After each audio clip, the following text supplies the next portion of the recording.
Les trois quarts de la population, c'est des caldoches. On n'avait pas fait gaffe. Ah bah bon mince. C'est bizarre ça, comment ça se fait? Bah alors Ils sont partis où les Kanaks? Bah ouais, j'ai pas fait exprès, hein. Ils ont joué au foot ailleurs? Je comprends pas. Bienvenue tout le monde dans l'épisode 26 de CKR chez Kevin Razi. Salut à tous, j'espère que vous allez bien. Non, je regarde, t'imagines le mec qui prend les intros des autres sans problème. Kevin Razi, c'est moi, trop content de vous accueillir à la maison pour parler de tout comme dans un groupe WhatsApp. Et je suis toujours bien entouré avec l'équipe type Dr H. J'espère que t'as passé une bonne semaine. Ouais. T'as fait quoi de beau toi cette semaine d'ailleurs? J'ai rédigé un article d'ailleurs, tiens. Sur article quel sur la radicalisation. Mais dans... Ah ouais? Et mais dans quoi? Là, ça sera pour en fait, il y en a. En fait, j'en ai fait même deux. En fait, j'ai pas fini le deuxième. Donc un pour une revue arabe de sciences sociales, et un autre pour c'était une communication que j'avais préparée pour ce qu'ils appellent un papers, où je devais en fait présenter ça à différents des directeurs de prison, etc. et tout sur la question comment était envisagée la radicalisation selon les aumôniers dans les prisons. Oui, par rapport à ta thèse. C'est dans le prolongement de ma thèse. D'accord, très bien. Bah, et tu vas nous tenir au courant cool, là-dessus. Ouais, c'est intéressant. Ouais, il y a toujours ma chérie qui est là, Gaël Canicagnan à la réalisation et au montage. Et mon gars sûr, monsieur Mister Mokadem au son, au showrunning. Et sur le Telegram, on est très actifs. J'espère que tu vas bien. Ouais. Et Mani le 4 qui est dans les parages. On va parler aujourd'hui de la Kanaki, la Nouvelle-Calédonie et tout ce qui se passe actuellement. On va revenir aussi sur l'histoire pour essayer de vous expliquer pourquoi on en est là, les enjeux et parler aussi de colonisation évidemment parce que c'est la base en vérité du problème qui se trame là-bas et c'est la base aussi de la plupart des problèmes actuellement géopolitiques, j'ai envie de dire. Mais avant ça, n'hésitez pas à mettre des 5 étoiles sur les plateformes. J'ai vu qu'on avait 130 avis très positifs parce qu'on a 5 sur 5 sur Spotify par exemple. 130, ce sera cool, hein, franchement, merci. Hein. Super, continuez, ouais, sur Apple Podcast, sur Deezer, allez-y. Sur YouTube, évidemment. D'ailleurs, merci aux nouveaux qui ont rejoint la page. Et d'ailleurs, après, je vous expliquerai pour ceux qui n'ont pas voulu créer de compte YouTube pour X raisons et qui veulent quand même soutenir. On a fait un truc, un Tipeee, mais je vais en parler juste après. Il y a Sébastien sûrement Ben Slimane, peut-être. Attends, je vérifie son nom. Sébastien Ben Slimane, qui nous a rejoint avec un pack HMD sur la chaîne YouTube. Merci, Seb. Et Eva Paglieri, qui nous a rejoint il y a un jour aussi, avec un pack HMD. Merci beaucoup. Ouais, ça fait trop plaisir. Ouais. Ça me touche vraiment sincèrement. Mais vraiment, merci 1000 fois. Sur les commentaires, sur la description de la vidéo, évidemment, vous avez aussi les livres si vous voulez soutenir Fake News, évite de tomber dans le piège, et Science Flix, ce que disent nos séries télé à travers les sciences humaines, qu'on a écrit avec Hamza, et pour Science Flix, avec aussi Annès Garouche, qu'on embrasse, le shot. Allez le suivre sur Instagram. Parce qu'il fait du très très bon taf. Avant de commencer évidemment de parler de ce qui se passe avec la Nouvelle-Calédonie, de faire le HMD et tout ça, on aime bien lire vos commentaires qui sont toujours très touchants et même quand ils sont négatifs. Là il y a HSQB6CW, frère, sur Android, ouais, je te jure, qui dit: je finis cet épisode à 3h du matin. C'est peut-être le meilleur épisode de CKR et le plus bouleversant pour moi. Après, chaque épisode est turbo dingue, donc s'il fallait les classer, 3 petits points. Oh, c'est trop gentil. Turbo dingue. Ça doit être un mec qui regarde Danny Eraz. Et moi, j'aime bien. D'ailleurs, big up à Danny Eraz et à Blast.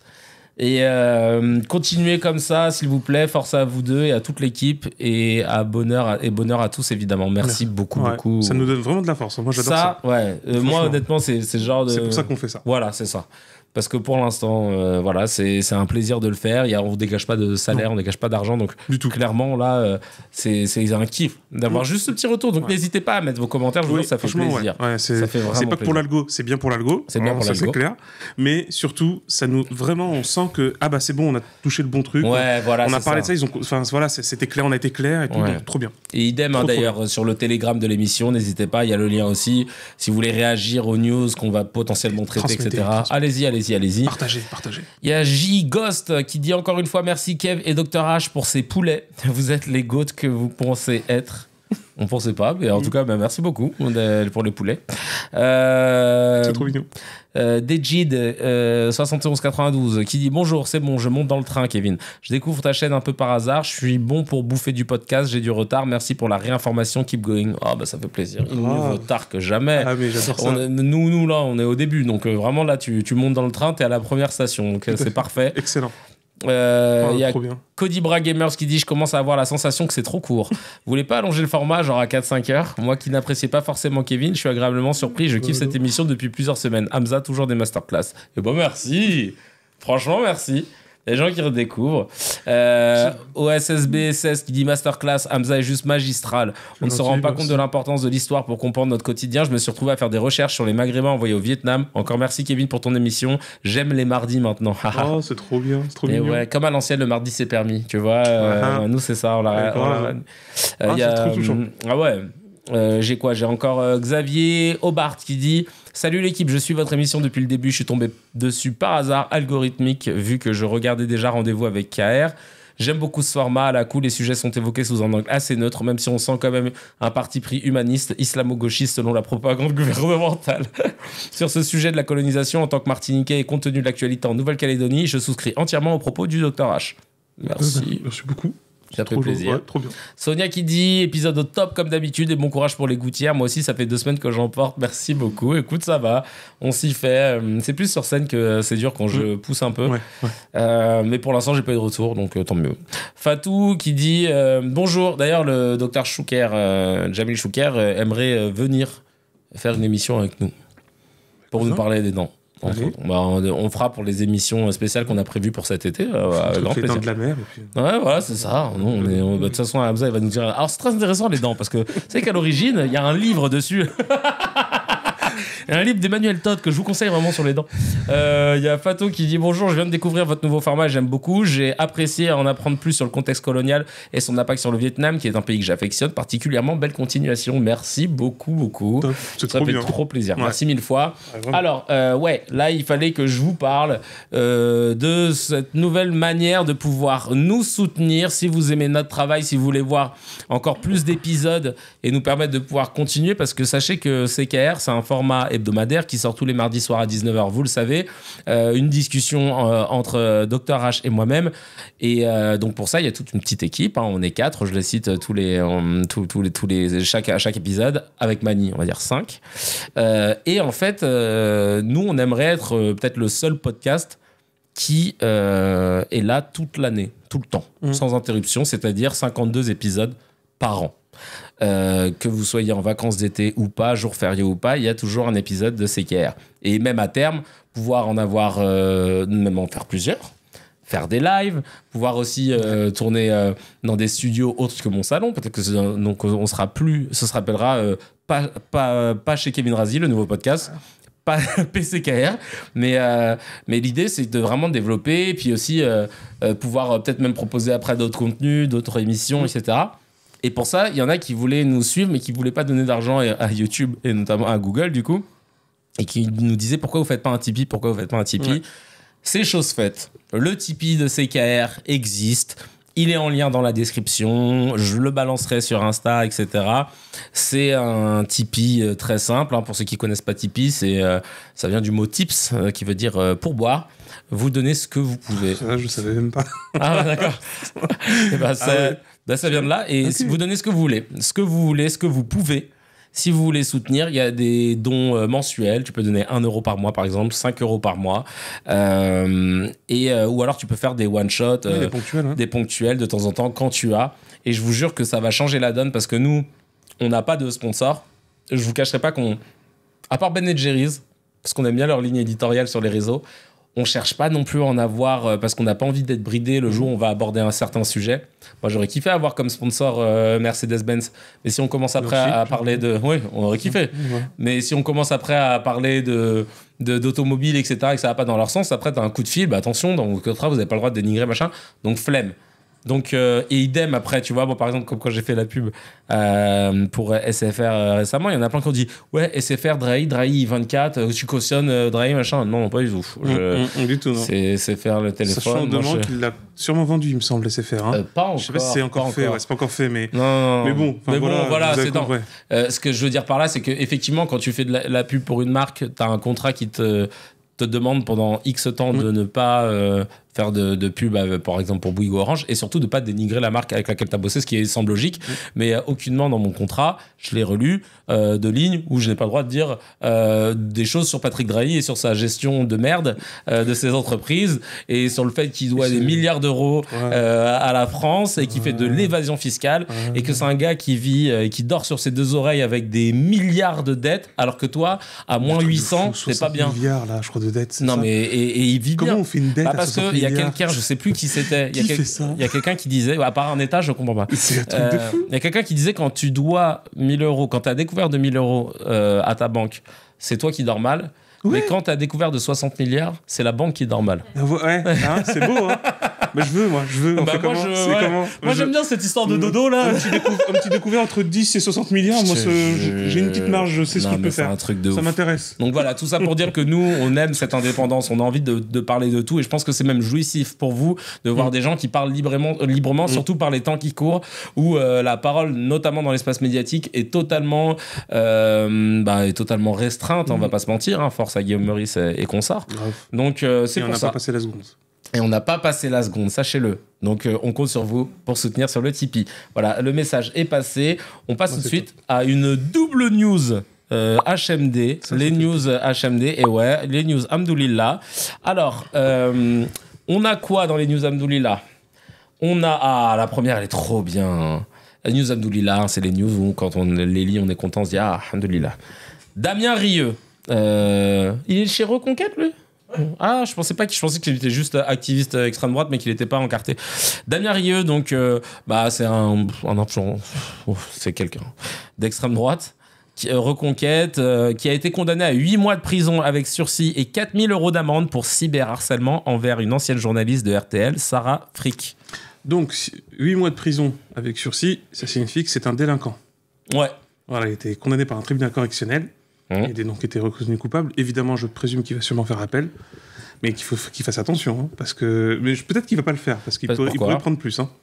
Ah, quand tu fais appel. Ça peut même. Ah ouais, ça peut doubler la note. Juste parce que t'as fait chier, parce que tout le monde doit se remettre à taper. Mais là, des fois le juge dit mais t'es vraiment coupable en fait. Ah ouais, t'es un vrai coupable. Heureusement que tu m'as fait le replay. C'est exactement ça. Je te rajoute 8 mois de plus. C'est pour ça qu'il faut y aller mollo. Et c'était une manière aussi pour désengorger, mais ouais, c'est pas systématique. Des fois ça maintient, des fois ça allège. T'es toujours coupable, mais ça allège aussi. Ouais. C'est un peu un pari. Ça, c'est l'avocat qui peut savoir, tu vois. Mais il peut prendre plus. En tout cas, c'est un délinquant. Voilà. Il est 12e sur la liste Reconquête aux européennes. Ah, c'est intéressant, une racaille.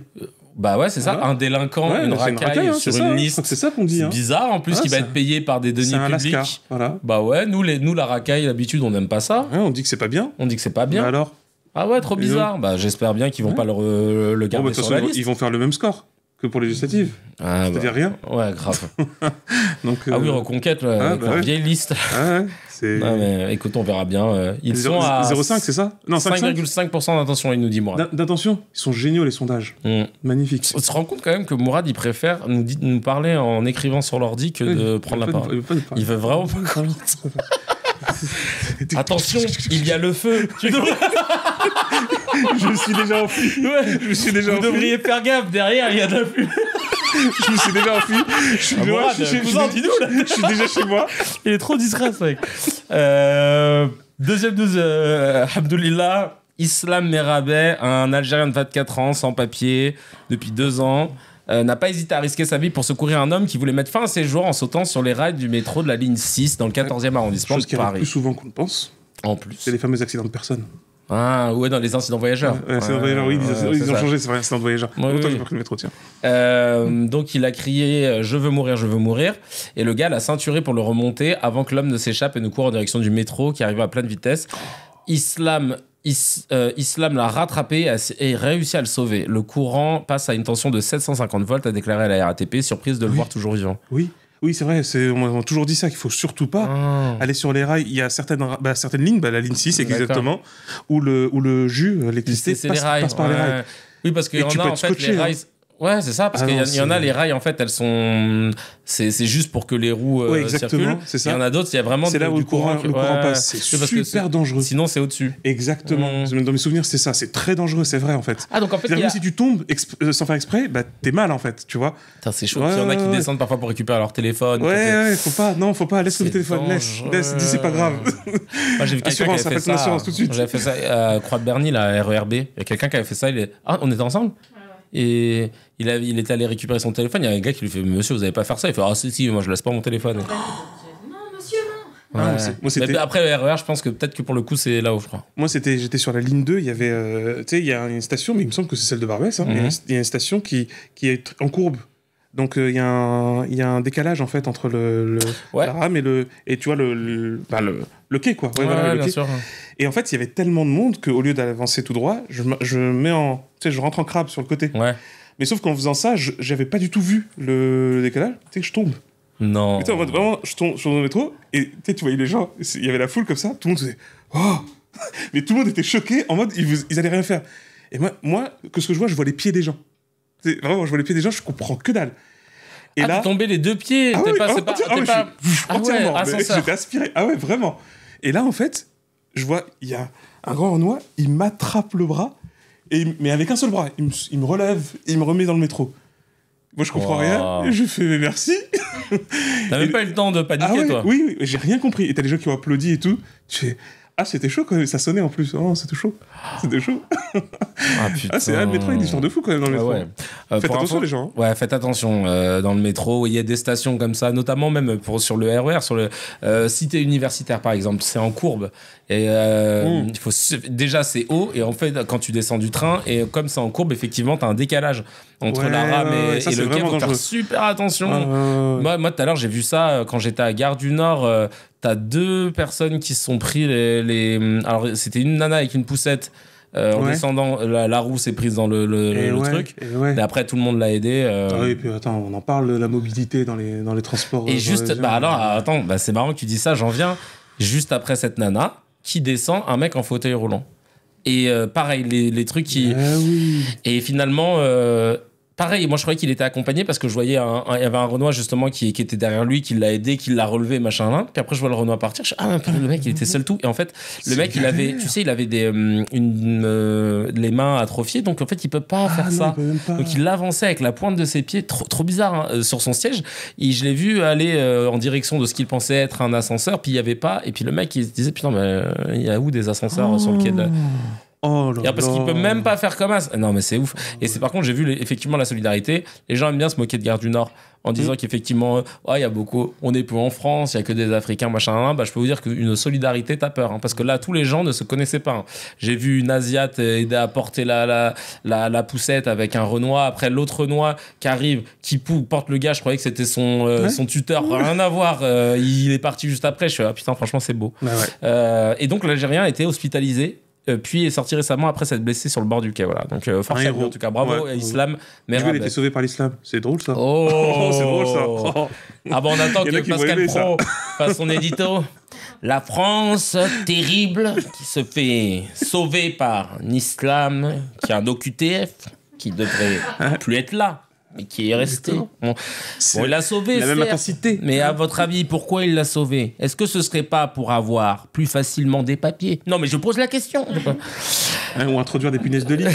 Et des punaises de lit, oui. Évidemment. Là, c'est le Mezzé, les petites news à picorer avant le sujet principal, à savoir la Kanaki, la Nouvelle-Calédonie, et évidemment le No Comment, qu'on adore, la séquence préférée. On va commencer par un sujet qui me tient à cœur, qui me révolte. C'est Mila, cette petite nana qui avait dit qu'elle mettait un doigt dans le cul de votre Dieu en parlant à des musulmans. Elle a participé et qui est devenue l'égérie du printemps républicain, de Charlie Hebdo, de invité partout, la liberté d'expression, l'icône de la liberté d'expression. Elle a participé à un space sur X, et il y avait un franco-israélien qui lui a proposé de lui envoyer des photos d'Arabes scotchés de la tête aux pieds, accrochés à des feux rouges. Il a évoqué qu'il fallait casser la bouche aux Arabes israéliens, même aux gentils, que là-bas, ils ne pipent mot depuis le 7 octobre parce qu'ils savent très bien que sinon, ils vont se faire défoncer. Et elle lui a dit « Ah, mais je veux voir ça. Ah, mais je veux voir ça. » Et bref, donc elle se retrouve sur ce space avec son daron. J'ai découvert en diguant un petit peu, parce que son daron connaissait le fameux franco-israélien. C'est un gars qui s'appelle Yoni, qui avait brûlé sa pièce d'identité en 2014 parce que la France avait voté pour la reconnaissance d'un État israélien.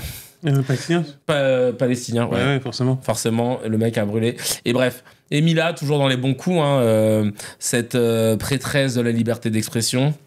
Et donc, en fait, c'est génial parce qu'on est sur une France à géométrie variable, encore une fois, dans la liberté d'expression.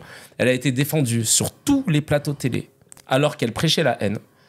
Et elle explique, allez sur son Twitter. Les gens la défendaient comme Richard Malka, l'avocat de Charlie, etc. Et c'est son avocat aussi. Il a défendu en disant non, elle critique la religion, mais pas les musulmans. Merci, cousin. Quand tu dis votre Dieu, je lui mets un doigt dans le cul, tu critiques pas la religion. Hein, tu fais du mal à ceux qui la pratiquent. Allez voir ce qu'elle retweet. Que des trucs sur les immigrants. Sur les immigrés, pardon. Les immigrés ont fait ci, les immigrés ont fait ça, on n'en peut plus, ils violent, ils ils sont consanguins, regardez leur tête, ils sont chelous, machin. Non mais c'est des propos, ça rend ouf. Et surtout, t'as toutes les personnes qui se disent, mais imaginez juste que vous prenez cette phrase, les musulmans, votre Dieu, je lui mets un doigt dans le cul, et que tu dis, les juifs, votre Dieu, je lui mets un doigt dans le cul. Est-ce qu'on aurait eu la même défense ? Et c'est normal que les gens, en fait, au bout d'un moment, pètent un plomb, parce qu'on est en train de créer en fait ce 2 poids 2 mesures tout le temps pour les gens, où ils ont l'impression de se dire mais pourquoi quand c'est les musulmans c'est open bar, pourquoi en fait vous ouvrez les vannes comme ça, et le truc c'est que elle explique tout le temps que voilà qu'elle est contente d'entendre des gens violents contre les Arabes, etc. Là sur ce space, je pense qu'il faut vraiment qu'elle soit sanctionnée à minima. Au moins qu'elle ne soit plus invitée et défendue sur les plateaux par tout le monde, par les Antoven, les machins. C'est répréhensible par la loi. Hein. Bah ouais. T'as pas le droit de parler comme ça et de dire des choses comme ça. Hein. Et surtout qu'il y a des gens qui se font licencier pour des vannes dans ce pays, qui perdent leur taf. Et elle, on lui déroule le tapis rouge dans les médias pour qu'ensuite elle puisse vendre ses culottes sales, parce qu'elle vendait ça. Ses tableaux moches, parce qu'elle peint, mais c'est moche. Et des chansons de slam, rap, façon là, chez Quotidien, je sais, j'en ai parlé la dernière fois, mais je le redis, c'était nul. Et sur le plateau, ils étaient tous obligés de faire semblant. C'est là, cool. Déjà, ça, c'est pas normal, ça.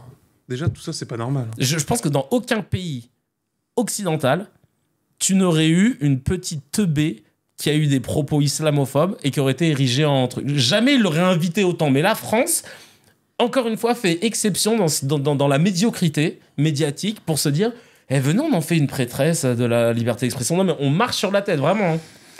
Faut quand même apprendre à faire la distinction entre liberté d'expression et malveillance. En fait, c'est ça la véritable. En gros, que les gens critiquent un système religieux, que les gens critiquent des croyances, que les gens critiquent même des pratiques qu'ils considèrent bonnes ou mauvaises. De toute façon, ça c'est le problème. Ça, c'est garanti par la loi et ça, tout le monde peut le faire. De toute façon, après, je sais bien que ce qui est souvent utilisé pour défendre en fait Mila, c'est de dire que elle s'est fait intimider parce qu'elle a dit ça. Non, elle s'est fait intimider parce qu'elle a provoqué des gens et elle fait de la provocation. En fait, c'est de la provocation et de la haine. Donc, honnêtement, forcément, quand tu sèmes ça, tu récoltes autant. C'est le principe. D'ailleurs, je suis allé sur le Twitter de son père, semble-t-il. Il partage la même chose. Hein. Ouais, sympa, charmant. Les chiens font pas des chats. Bah oui. Mais c'est ça, mais c'est que, tu vois, encore une fois, la question de la liberté. Parce que, pareil, j'ai remarqué ça aussi. Bon, je sais très bien d'où viennent ces commentaires, mais histoire de montrer que on les lit tous, hein, c'est que ceux qui disent oui, on soutient pas la liberté d'expression de CNews. Non, mais attendez, vous comprenez vraiment pas grand-chose, en fait, hein, quand vous dites ça. Encore une fois, la liberté d'expression, c'est avoir le droit de dire ce qui, en fait, rentre dans le cadre de la loi, déjà de manière générale, mais aussi dans le cadre du bon sens. Ça veut dire quoi ? Ça veut dire que, en fait, si tu veux émettre une opinion ou une critique, c'est ce que tu veux. Il n'y a pas de souci, en fait. Hein. Par contre, appeler à la haine, tenir des propos calomniateurs en disant que des gens font des trucs alors qu'ils ne les font pas, Tout ça, c'est de la désinformation, c'est de la haine, c'est de l'injure, c'est de la diffamation. Donc concrètement, ça, t'as pas le droit de le faire. CNews n'arrête pas de faire ce genre de choses. Ouais, et il y a un moment d'ailleurs, il va falloir que l'Arcom agisse. En gros, parce que si vous croyez quoi, si vous croyez réellement qu'on reproche à CNews d'être de droite, enfin, vous croyez vraiment que c'est ça le problème? C'est pas ça du tout qu'on reproche à CNews. Hein. De toute façon, il y a même des chaînes, etc., d'extrême droite ou de droite, qui tiennent des propos. Évidemment que beaucoup de monde est contre ça. Mais en termes de liberté d'expression, ok, ils disent ce qu'ils veulent. Tant que ça reste dans le cadre de la loi. T'appelles pas à la haine, tu tiens pas des propos diffamants. Après, évidemment, il y a évidemment des gros malins qui vont tenir des propos tendancieux, des propos ambigus. Et ben ouais, mais ça, comme le disait très joliment Frédéric Tadei, l'excellent journaliste qui a animé l'excellente émission Ce soir ou jamais, montrait bien que à ce moment-là, faut porter plainte. Et que quand on porte plainte, c'est pas une atteinte à la liberté d'expression, c'est on demande aux magistrats, on demande à la justice, tranche. Nous, on pense que c'est pas de la liberté d'expression. Eux, ils pensent que c'en est. Est-ce que c'est le cas? Et ensuite, il y a eu la même chose aux États-Unis qui était pendant un long moment connu pour son free speech, c'était cette question de liberté d'expression, parce qu'il y a eu la question des caricatures, et ben il y a eu des vrais procès super intéressants avec la pointe des avocats, tu vois, c'était vraiment un truc de fou. Et les juges ont tranché par différentes jurisprudences que s'il y a malveillance, c'est-à-dire si on tient des propos qui sont volontairement blessants, en fait, on peut pas l'autoriser. Parce que tu atteins, en fait, justement, la liberté des autres. Oui, parce que on dit que c'est la liberté d'expression. La liberté d'expression, elle est exactement symétrique, équivalente à la liberté de croyance et de conviction. Donc, si tu diffames, tu insultes les gens qui ont une autre croyance, en fait, tu atteins leur liberté. Alors oui, évidemment, il y a des gens qui vont dire que c'est du blasphème, t'as pas le droit de dire ça sur leur Dieu, t'as pas le droit de dire ça sur leur religion. Mais ça on en convient. Et encore une fois, je le répète, c'est là qu'intervient la question du droit et du journalisme. Il y a les deux. Hein. Le droit, c'est elle qui va trancher en disant non, mais ça, vous avez le droit de le dire parce qu'on n'a pas de blasphème en France. Voilà. Vous avez le droit de représenter Jésus, vous avez le droit de représenter le prophète. Tu vois. Et parce que il y a une différence entre représenter le prophète et le montrer dans des situations dégradantes. Ouais. Ou le montrer comme étant celui qui fait le terrorisme. Il y a des manières de faire, tu vois. Ouais. Et parce que une fois, on a pris l'exemple, les Guinéens de l'info l'ont représenté. Hein. Ah ouais. Tu vois. Et ouais, ils l'ont représenté. Et c'est bizarre, ils ont reçu des menaces. Je pense pas. Ouais. Je suis quasiment sûr que non, en fait. Tu vois. Et même s'ils en avaient reçu, ce qui est très regrettable et énervant, mais concrètement, eux, ils ont pu le faire. C'est garanti par la loi et c'est protégé par la loi. C'est la différence, c'est la malveillance. C'est toujours cette différence-là qui est importante. Ensuite, pour les journalistes, c'est ce qu'on appelle la vérité des faits qui fait la différence. Tu n'as pas le droit, par exemple, de dire... tu sais, il avait cité un truc là comme quoi il y a un crime qui a été commis et tout de suite on dit que c'est une personne de telle ou telle origine qui est coupable. T'as pas le droit de faire ça si c'est faux. Oui, c'était à l'époque Sonia Mabrouk, je crois, quand je lisais les conversations, voilà. J'avais vu une vidéo de Mediapart. Oui, voilà, c'est ça, tu vois. Qui se précipite. Ça n'a pas le droit de faire ça. Non. C'est ça qu'on reproche à CNews. Faut qu'on comprenne, les gens. Ouais. C'est ça qu'on reproche à CNews. Parce que là, c'est diffamant et en plus, c'est volontairement biaisé. On veut aller vers un sens qui est là pour le coup, mais c'est inacceptable. C'est vrai. Voilà. Et pour info, si Mila avait dit à l'époque votre Dieu, les musulmans, votre Dieu, je lui mets un doigt dans le cul, c'était pas parce qu'elle s'était dit tiens, et si je blasphémais, comme ils essayent de nous faire croire. Je l'ai su il y a peu. En fait, il y avait une discussion ouverte sur Twitter et elle disait qu'elle jamais, je sais plus avec qui tu pourrais sortir comme type de mec, machin, ou de personne. Et il y a un gars qui lui a dit tu pourrais sortir avec des Arabes. Et elle avait dit non, je peux pas, c'est mort et tout, machin. Et en fait, après, évidemment, comme c'est une discussion qui était publique, tout le monde a commencé à mettre son grain de sel. Tu vois, Twitter, c'est des gamins. Donc, vas-y, d'où tu dis ça? Et elle était là, non, moi, je dis ce que je veux. Moi, hors de question que je sorte avec un arabe, machin. Et ça s'est transformé en, de toute façon, votre religion, j'en peux pas, et les musulmans, je vous mets un doigt dans le cul. C'est allé de là. Donc, en fait, c'est pas du jour au lendemain. Elle s'est dit, j'ai envie de blasphémer, comme Richard Malka, cet avocat malicieux, en train de la défendre tout le temps. C'est pas ça, en fait. Elle a pas fait ça. Elle a dit ça parce qu'elle parlait des gens qui pratiquent la religion, mais pas du tout de la religion. La preuve, en gros, tu vois, justement, ça serait parfaitement constitutif en termes de faits pour la justice, cette discussion qu'elle a eue là, avec ces sombres crétins, concrètement, en fait, ça prouve qu'elle a la volonté de nuire et qu'elle est dans la malveillance. Bah ouais. Tu vois, j'aimerais voir des gens humiliés dans ce qui est équivalent à des crimes de guerre. Et t'as vu et cette bouffonne, en plus, qu'est-ce qu'elle a fait derrière ? Elle a mis la photo. Elle voulait voir les gens scotchés, les Arabes scotchés au poteau. Elle a mis une photo en disant non, mais ils étaient pas morts quand ils ont été scotchés, ils étaient bien vivants et c'était des délinquants. C'est mieux et tout, sauf que cette teubée, si elle avait regardé la photo qu'elle avait partagée derrière, bah c'est pas écrit en hébreu. Hein. C'était une vidéo en Ukraine. Ouais, voilà. Non, donc c'était une photo d'un Ukrainien qui était scotché. D'un Ukrainien ou de quel. Mais c'était en Ukraine en tout cas. Mais la haine est aveugle, hein. Voilà. Donc elle a fait vraiment un sans faute. Elle a fait sans faute sur toute la ligne. Là, vraiment. Il y a eu des réactions. Le président qui dit... alors, c'est le surnom. C'est pas le nom. Si c'est pas de l'apologie du terrorisme, je ne sais pas ce que c'est. En parlant du fameux Space avec le franco-israélien Mila, son père et tout. Lampe d'actu qui dit... Et là, Aurore Berger ne fera aucun signalement et elle continuera à être invitée sur BFM TV. Le 2 poids 2 mesures classique, la France sur tous les sujets. Rendez-vous compte que j'entends souvent parler dans les médias de l'augmentation des actes antisémites, de l'augmentation de l'antisémitisme, il faut le combattre, etc. Mais sachez une chose, et là je m'adresse aux médias, toutes ces décisions que vous prenez à mettre en avant une parole plutôt qu'une autre, etc., ça y participe fortement. Et parce qu'en fait, les gens ne deviennent pas racistes de quelqu'un comme ça, sorti du chapeau, parce que moi je vous rappelle que l'antisémitisme, ça veut dire la haine du juif en tant que juif.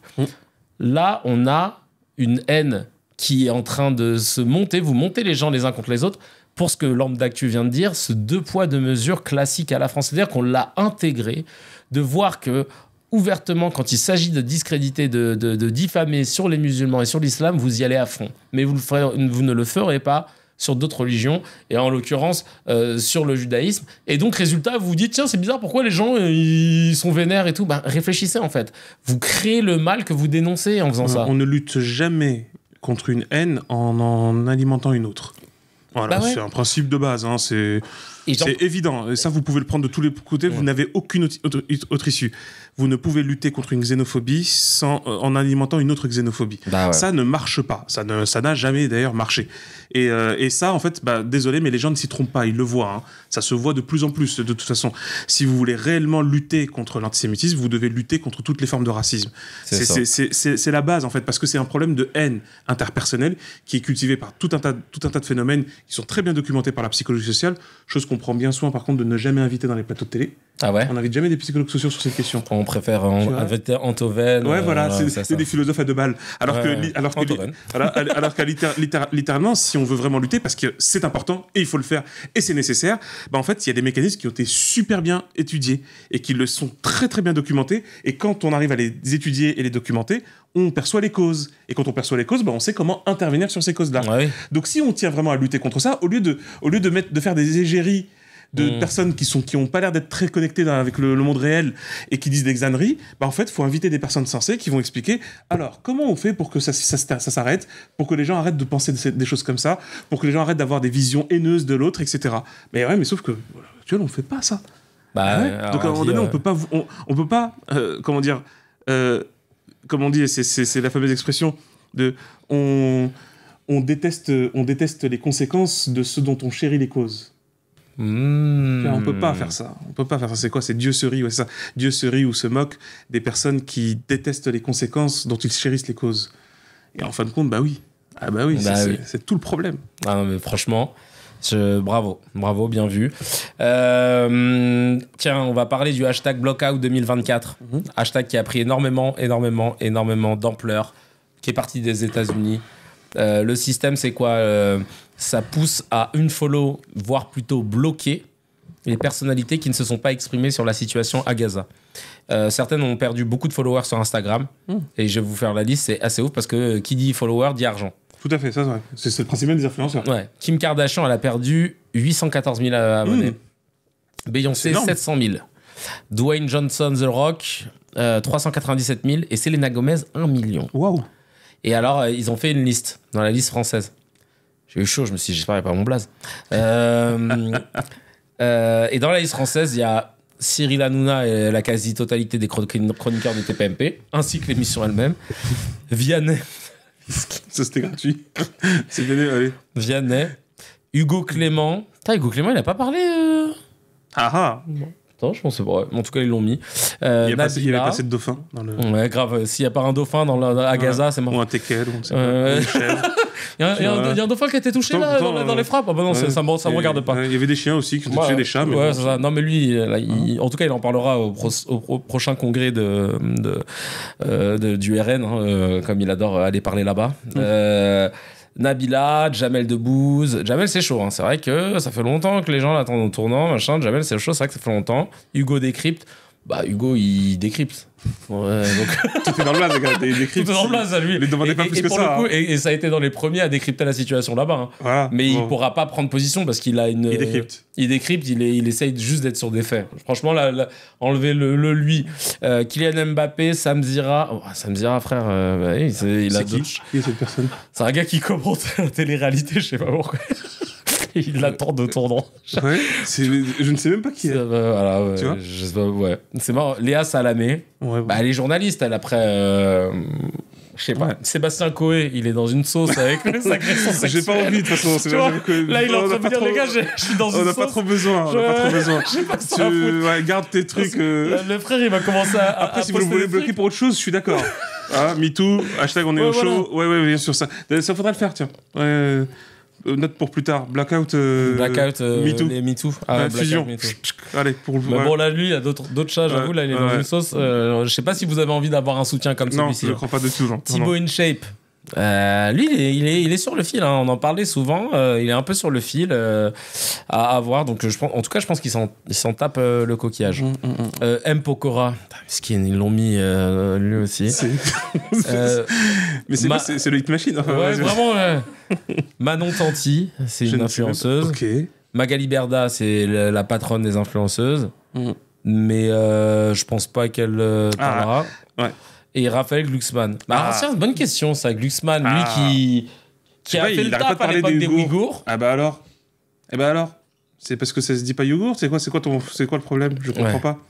C'est bizarre. Chelou, hein. Alors. Je sais pas. Je savais pas, moi, je savais pas que c'était. Mais bon, en tout cas, ce qui est intéressant, c'est que c'est une façon non violente de. Tout à fait. Tu vois, c'est une vraie liberté d'expression. C'est une liberté d'expression. C'est comme le boycott de produits, etc. C'est pertinent. Parce que jusqu'à présent, on est libre de suivre quelqu'un ou de pas le suivre. Après, c'est on est vrai libre de le bloquer, de pas le bloquer. La question, c'est que soulevait Mourad quand il a voulu aborder ce sujet, c'est est-ce qu'on doit parler quand on est une personnalité? Est-ce que tu as obligation de t'exprimer sur le sujet? Ça a été le premier épisode de CKR, en vérité. C'est vrai. On a commencé direct sur les chapeaux de roue. On était chaud. Et moi, je disais que c'était très compliqué. Je pense qu'à ce moment-là, on était peut-être un mois et demi après le 7 octobre. Je disais que c'était compliqué parce que même quand tu ne disais rien, c'était une position, etc. Et que nous, on avait une pression vis-à-vis de notre statut, et par notre public, et par aussi les gens du métier. Parce que moi, quand j'avais juste voulu signer une pétition, de cesser le feu et de libérer les otages, il y a un gars du game qui m'envoie un message pour me dire tu devrais pas signer. Et c'est là que tu te dis ah ouais, ça a été écœurant. Je pense que là il y a eu un switch où je me suis dit en fait je vais parler et dire si j'ai envie de parler. Mais c'est vrai que c'est compliqué notre position. C'est pour ça que moi je condamne pas les gens qui n'ont pas parlé parce que je sais que c'est compliqué. Mais je pense que là ça y est, on est dans un environnement où on a vu qu'il y a une grosse partie des gens quand on marre. Tu vois, je discutais avec Camille et Justine d'ailleurs qui m'ont invité dans leur podcast. Je les embrasse. Et Camille et Justine, elles m'ont dit, elles, à ce moment, elles prennent beaucoup de positions par rapport à Gaza, etc. Et elles se font taxer d'antisémites. Ah, ok, facile. Mais sauf que là, Camille me disait un truc intéressant. Elle me disait, mais ça y est, le chantage à l'antisémitisme ne marche plus. Tu sais qu'il y a un livre sur ça. Ah ouais? Ouais. L'antisémitisme, l'intolérable chantage. C'est de qui? Il me semble que c'est Esther Benbassa et Joël Siffer, si je ne dis pas de bêtises. Mourad va sûrement me rectifier ou le trouver. Mais parce que c'est un triste classique, malheureusement, ce procédé-là. Et par rapport à ce que tu t'as souligné, c'est une bonne question, hein. Le truc de est-ce que tout le monde doit parler, est-ce que tout le monde doit prendre position, et tout ça. À la vérité, non. Enfin, dans le sens... j'ai envie de dire, d'absolu, tout le monde fait ce qu'il veut parce que c'est une question morale. Voilà, en fait. C'est ça. En fait, c'est une question morale. Ouais. Donc, c'est selon tes engagements moraux, etc. C'est là qu'il faut comprendre deux dimensions. Ceux qui s'expriment, qui sont solidaires. ceux qui prennent position, comme on dit, qui s'engagent, qui sont soit parce qu'ils sont eux-mêmes dans une logique, par exemple, en particulier les artistes, ils sont dans une logique militante à la base, donc c'est cohérent. Tu vois, on se dit, bon, bah oui, c'est pas surprenant qu'ils prennent position pour ça. Il suffit de voir, par exemple, les excellentissimes acteurs et réalisateurs de la série La Casa de Papel. C'est, voilà, eux, ils sont vraiment militants à la base. Hein. Et le film est militant aussi à la base. La série, pardon, est militante. Et les acteurs le sont tout autant. Donc c'est pour ça qu'on les voit dans différentes prises d'opposition sur ce sujet. Ensuite, le truc, c'est que, pareil, quand on a vu Mohamed Ali aux États-Unis pendant la guerre du Vietnam, lui était militant, de toute façon. Parce que c'est ça aussi, pas tous les boxeurs ont pris position. Mais d'ailleurs, ce qui a été pas mal reproché aussi à George Foreman, c'est qu'il n'était pas forcément dans le même militantisme. C'est pour ça qu'on l'a moins aimé, tu vois, par rapport à ça. Mais là où c'est intéressant, c'est qu'après, il y a un truc qui pourrait être logique, c'est que les militants, de tous bords, de tout âge, etc., voudraient donner plus de force et plus de voix à leur mobilisation en interpellant des personnalités publiques. Ouais. C'est là qu'on peut comprendre aussi cette initiative du blackout. C'est-à-dire de dire, attendez, vous avez une immense audience. Alors, c'est vrai, des fois, ils vont voir, vous avez une immense audience, mais vous ne parlez pas. Alors que d'autres parlent. Donc, l'idée, c'est de dire, bah, nous, on vous aime bien. Tu vois, par exemple, tel star, etc. On vous aime bien, mais on aimerait quand même que vous parlez sur ce sujet. Déjà parce que c'est grâce à nous que vous vivez, en fin de compte. Et tout artiste, toute star, etc., ou footballeur, ou sportif, vit sur les supporters. Alors après, si t'as des gens qui te disent non, moi j'ai pas envie que tu te prononces sur ce sujet, bon bah voilà, tu te prononceras pas. Mais en tout cas, ça peut mettre une forme de pression que je trouve qui en fait est totalement légitime parce que c'est un outil qui est entre nos mains, en fin de compte. Tu sais, je suis pas obligé d'acheter un truc.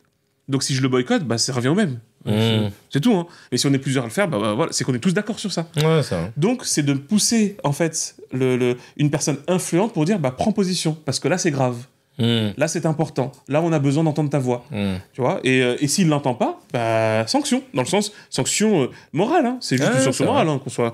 Moi je trouve que c'est une belle forme d'expression politique et militante, et après effectivement par contre c'est vrai, la question de l'obligation de prendre position elle est compliquée, c'est parce qu'on est sur du domaine moral. Ouais, c'est ça, c'est que vraiment donc, sur des considérations morales. Mais pour conclure là-dessus. D'ailleurs, il y a des commentaires. Il y a Cryptominor qui dit « J'ai cherché mon nom comme si j'étais célèbre. » Et Ridi qui dit « J'attends toujours la liste pour le Congo car nous aussi on subit le génocide organisé par les Occidentaux via le Rwanda. » Justement, je voulais conclure là-dessus. Le Congo... Kivu de ça ouais. Tout à fait. En fait, tu sais, la défense que j'ai observée très régulièrement vis-à-vis de certaines personnes médiatisées, qui c'est de dire putain, décidément quand c'est la Palestine tout le monde se soulève mais par contre vous vous soulevez pas quand c'est pour les autres causes, vous en foutez. Quand c'est pour les Ouïghours, etc., on vous entend pas et tout et souvent c'est d'ailleurs des pros israéliens qui soulignent ça, tu vois, qui disent vous vous soulevez pas quand il y a les autres causes. Et la dernière fois j'ai eu une illumination, je me suis dit mais en fait j'ai compris pourquoi. J'ai la réponse à tout ça et je vais vous la donner. Mais avant ça, abonnez-vous à la chaîne. Non, je rigole. En fait, citez-moi un journaliste ou un éditorialiste ou une éditorialiste qui est invité quasi quotidiennement à la télé et qui dit c'est normal que le rappeur iranien il soit condamné à mort. Non, les Ouïghours il faut les mettre dans des camps parce que ils sont musulmans et la Chine fait ce qu'elle peut, voilà, parce qu'elle se prémunit d'une attaque terroriste. Non, bah en fait les Afghanes, les Iraniennes, si elles doivent mettre le voile, vaut mieux pour eux parce que sinon elles vont se faire tuer, c'est normal. Non, bah ce qui se passe au Congo, oui, il y a des enfants qui sont butés, des gens, bah la milice M23 elle fait comme elle peut, elle a hérité de ce passé colonial et maintenant elle décide d'être violente, donc c'est normal qu'ils tuent des gamins, etc. Il n'y a personne qui prend des positions publiquement à la télévision pour nous dire que c'est cool tout ça. Parce qu'on est tous raccords. Et c'est pour ça qu'en fait on en parle moins. Je suis raccord sur ce qui se passe au Congo. Je suis raccord sur ce qui se passe avec les Ouïghours. Je suis raccord sur le fait qu'il faille condamner ce pauvre rappeur iranien, etc. Il y a des gens qui... Il faut condamner qu'il a été condamné. Condamner le fait qu'il soit condamné, ouais. Et parce que Philippe Val... de Charlie Hebdo, il disait j'ai entendu aucun rappeur français, etc., condamné, mais de toute façon déjà je pense que les gens ne le savent pas parce qu'on en parle moins. tout con, hein, je veux dire, et il dit avec les intellos, bah oui, parce que peut-être que vous lisez plus la presse internationale, machin, etc., peut-être. Mais ce que je veux dire, c'est que, et de toute façon, s'ils sont au courant, bah oui, ils vont soutenir et tout, machin, mais là, de toute façon, on est tous raccords. Si aujourd'hui les gens parlent autant de la Palestine et la défendent avec vigueur, avec force et vigueur, c'est uniquement parce que tous les jours à la télévision et dans l'espace médiatique, on a des gens qui justifient le massacre de gamins en disant que c'est des dommages collatéraux, qui le nient, qui n'aiment pas entendre certains mots comme génocide. Ce sont les chiffres de machin. Ce sont les chiffres du ministère de la Santé du Hamas, machin. Et en fait, c'est pour ça que les gens ils pètent des plombs, parce que demain, on a des médias en France qui sont neutres, qui sont juste factuels, et qui sont pas orientés, qui décident pas de mettre l'accent plus sur quelque chose que d'autres, de donner plus la parole à des meilleurs Habib, des Baloul et compagnie, et tous ceux qui sont dans le déni total, mais plutôt dans un truc pondéré, etc. Je vous jure que on n'a pas une fracture aussi grande en France. Tu peux prendre un exemple factuel de ce que tu dis. La guerre en Irak. On a fait des manifs de fous avant la prise de position française. Prise de position française de Villepin à l'Assemblée Générale des Nations Unies. Un veto historique de la France face à ça. Hop, est-ce qu'on a fait des manifs après ? Non. Oui, parce que c'est bon, on a pris la bonne décision. Ouais. Ça n'a pas empêché la guerre, malheureusement. Ouais. Ça n'a pas du tout empêché. Mais toute la France, vraiment toute la France, et l'opinion publique et l'opinion médiatique étaient raccord de dire que c'était horrible. Et d'ailleurs, le traitement médiatique de la guerre en Irak était assez factuel. Montrer ce qui s'est passé à Fallujah, ce qui s'est passé à Mossoul, etc. Parce qu'il y a eu des massacres, hein. Et ça a été documenté, justement, puisqu'on était du beau côté de l'histoire à ce moment-là. Alors, tu vois, tu dis, voilà. Donc, il y avait des collectifs d'expatriés irakiens en France qui sensibilisaient, qui faisaient des mobilisations devant le Sénat, etc., parce qu'ils demandaient plus, ce qui est normal. Tu vois, mais à la même échelle que ceux qui se mobilisent aujourd'hui pour l'Iran, ceux qui se mobilisent aujourd'hui pour les Ouïghours, ceux qui se mobilisent aujourd'hui pour le Congo. Donc c'est vrai que tu as parfaitement raison sur la question des intensités. C'est qu'il faut comprendre que l'intensité, en fait, et d'ailleurs pourquoi elle gagne toujours en puissance, elle continue de gagner en puissance, parce qu'il y a non seulement un déni des grandes puissances, mais il y a même une complicité active. Ouais, oui, ça continue de vendre des armes. Parce que voilà, techniquement, là, par exemple, concrètement, la France, elle n'est pas en train de financer le régime iranien. Hein. Ouais. Tu vois, donc concrètement, tu vois, donc même s'il y a des sortes de complicité tacite, si on veut, mais voilà, donc et pareil pour les Ouïghours en fait, hein, on n'est pas en train de, même si on a invité Xi Jinping. Je suis pas sûr qu'il lui ait parlé de ce dossier. Pas sûr du tout même. Hein. Ouais, voilà. Et ça, par contre, tu sais, ils en ont pas parlé de ça, tu vois. Genre ils ont pas taclé Macron en mode, j'espère que vous allez parler des Ouïghours, machin. Hein, parce que c'est ça en fait. Parce que s'il y a bien quelqu'un qui peut faire quelque chose, voilà. c'est à se dîner. Hein. C'est pas tes tweets. Hein. Avec intelligence, en plus on sait faire de la diplomatie comme ça. En plus on le sait. Parce que la France, mais la France pendant longtemps. Mais bien sûr, mais bien entendu. Très bien faire ça. Bien entendu. Donc c'est pour ça. En fait, c'est ça qui est moderne. Moi, je trouve que tu as pris un très bon exemple parce que c'est après là aussi. Il y a la question des sensibilités. Il y a ça aussi, psychologie sociale. C'est vrai que dans les questions des causes, on va dire humaines et humanitaires. Ça commence toujours par ce qu'on appelle le cercle de celles et ceux qui se sentent le plus concernés. Donc ça, c'est assez récurrent, dans le sens où, justement, ce qui est une question de proximité, etc., on l'a vu pour l'Ukraine, hein, on l'a même trop vu pour l'Ukraine, et on le voit également, mais même pour la question de la Palestine. Sauf que, pareil, là aussi, on en a parlé la dernière fois, quand on a parlé de la guerre du Vietnam, dans le monde entier, et surtout aux États-Unis, on parlait beaucoup de la guerre du Vietnam. Mais c'était pas la seule guerre d'indépendance, hein. C'était pas la seule guerre décoloniale, hein. Il y en avait plein d'autres. Et ça aussi un petit message aussi à différents militants qui peuvent sentir ça.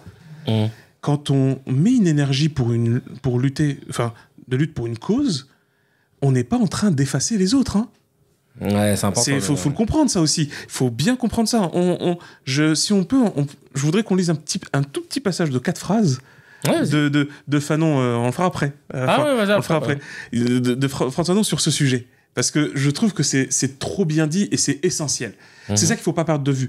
C'est-à-dire que les personnes qui luttent pour les droits des Ouïghours en Chine font un travail essentiel et ils continueront de le faire parce que de toute façon, ils sont engagés, ils sont militants.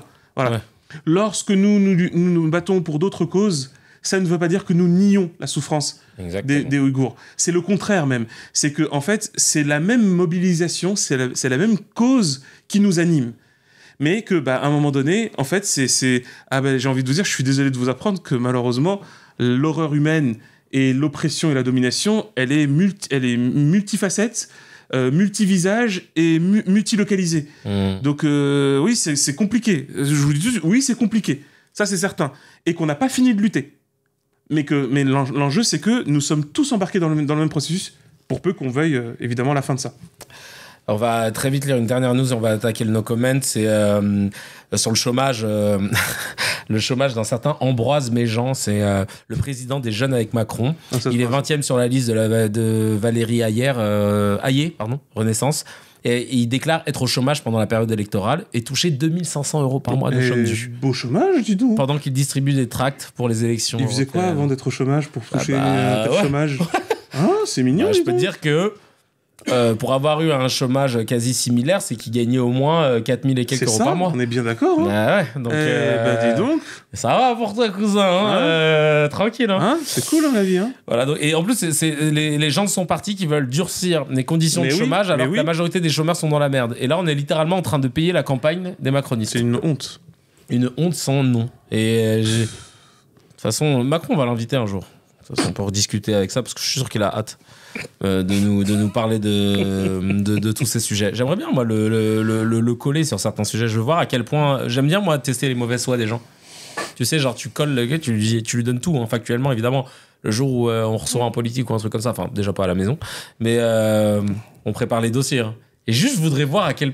Moi, mon rêve, tu sais, c'est ce que j'aime le plus dans les vidéos des sites genre Glupatate ou des comptes comme Glupatate ou Break News, d'ailleurs, force à vous, c'est quand ils montrent les moments où le mec était pas prêt, ou la nana était pas prête à ce qu'il allait entendre et qui fait des... il est figé. Ouais, il est figé, mais ça, c'est jouissif, parce que vraiment pour que... Comme une certaine porte-parole. Oui. Ça me vénère parce que t'as vu l'île Maurice, on est là, on va être mais alors non très cousine là, on n'est pas ensemble, on est grave pas ensemble. On n'est pas, on partage pas le même drapeau. Je te dis. Allez, on passe tout de suite au no comment très rapidement parce que là franchement on a fait fort, on a fait 2 news 1 heure, mais c'est bien, mais ça fait plaisir. C'est la passion. Écoute, parce qu'on nous a demandé que ce soit un peu plus long. C'est la passion. C'est la passion qui parle. Le no comment, comme d'habitude, vous connaissez les règles. Hein, je lis des news, on n'a pas le droit de les commenter. Accrochez-vous. Vous pouvez mettre des gifs ou des emojis en commentaire. C'est parti. À Gaza, l'OMS n'a reçu aucune fourniture médicale depuis plus de 10 jours. C'est... Ouf. La consultation des médecins généralistes va passer à 30 €. Ouais.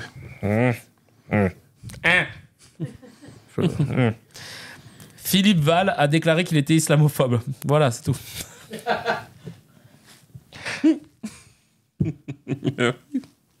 Allez, on attaque le sujet du Oh là là là là là là là là. Oh là là. Oh là là. Purée de pommes de terre. Le thème du jour, la Nouvelle-Calédonie, et Kanaki pour les Kanaks, ils l'appellent comme ça. Il y a eu des émeutes, vous avez entendu probablement parler de ça, des grosses émeutes en ce moment. Faut rectifier aussi. Hein je suis chaud, mais il faut rectifier ça aussi. Ah oui, sur émeutes ? Ouais. Ah bah oui. On va rectifier ça aussi. Ouais. Il y a eu des bagarres. C'est une mobilisation d'indépendantistes contre le projet de loi constitutionnelle sur le dégel du corps électoral. Donc, en gros, comment l'expliquer ? En gros, si vous voulez, on prend en avril 88, la Nouvelle-Calédonie avait eu énormément de tensions, a connu de tensions entre les opposants, qui opposaient les loyalistes. Donc, c'est ceux qui c'est souvent les Caldoches. Les Caldoches, c'est les Européens qui sont installés en Nouvelle-Calédonie. C'est les béquets de la Nouvelle-Calédonie. C'est les descendants de colons ou des bagnards. C'est plus souvent des colons, mais oui. Mais plus souvent des colons. Et les indépendantistes, c'est les Kanaks qui sont là depuis et qui souhaiteraient que la Nouvelle-Calédonie soit indépendante. Donc il y a eu des accords à Matignon en juin 88 qui ont été signés pour répondre à une partie des demandes des indépendantistes. Et donc ça garantissait notamment, ça prévoyait des garanties économiques et institutionnelles pour la communauté kanak. Et en 98, 10 ans plus tard, les accords de Nouméa ont été signés et ça prévoyait un référendum d'autodétermination pour savoir est-ce que on devient full indépendant ou pas. mais aussi un transfert de compétences de l'État français vers les instances provinciales dans de nombreux domaines. Les compétences régaliennes restent celles de l'État, mais en gros, il y a une vie politique locale qui est organisée par un gouvernement, il y a un congrès issu des 3 provinces de l'île, il y a une assemblée provinciale, il y a des suffrages, etc. Et en gros, si vous voulez, de base, les gens qui pouvaient participer à la vie, au vote sur tout ce qui concerne donc, ces assemblées provinciales, etc., c'était uniquement alors attends, il a écrit en plus Morad, c'est uniquement les Kanaks, les descendants de Kanaks, ainsi que les personnes arrivées de métropole après... avant 98. Exactement.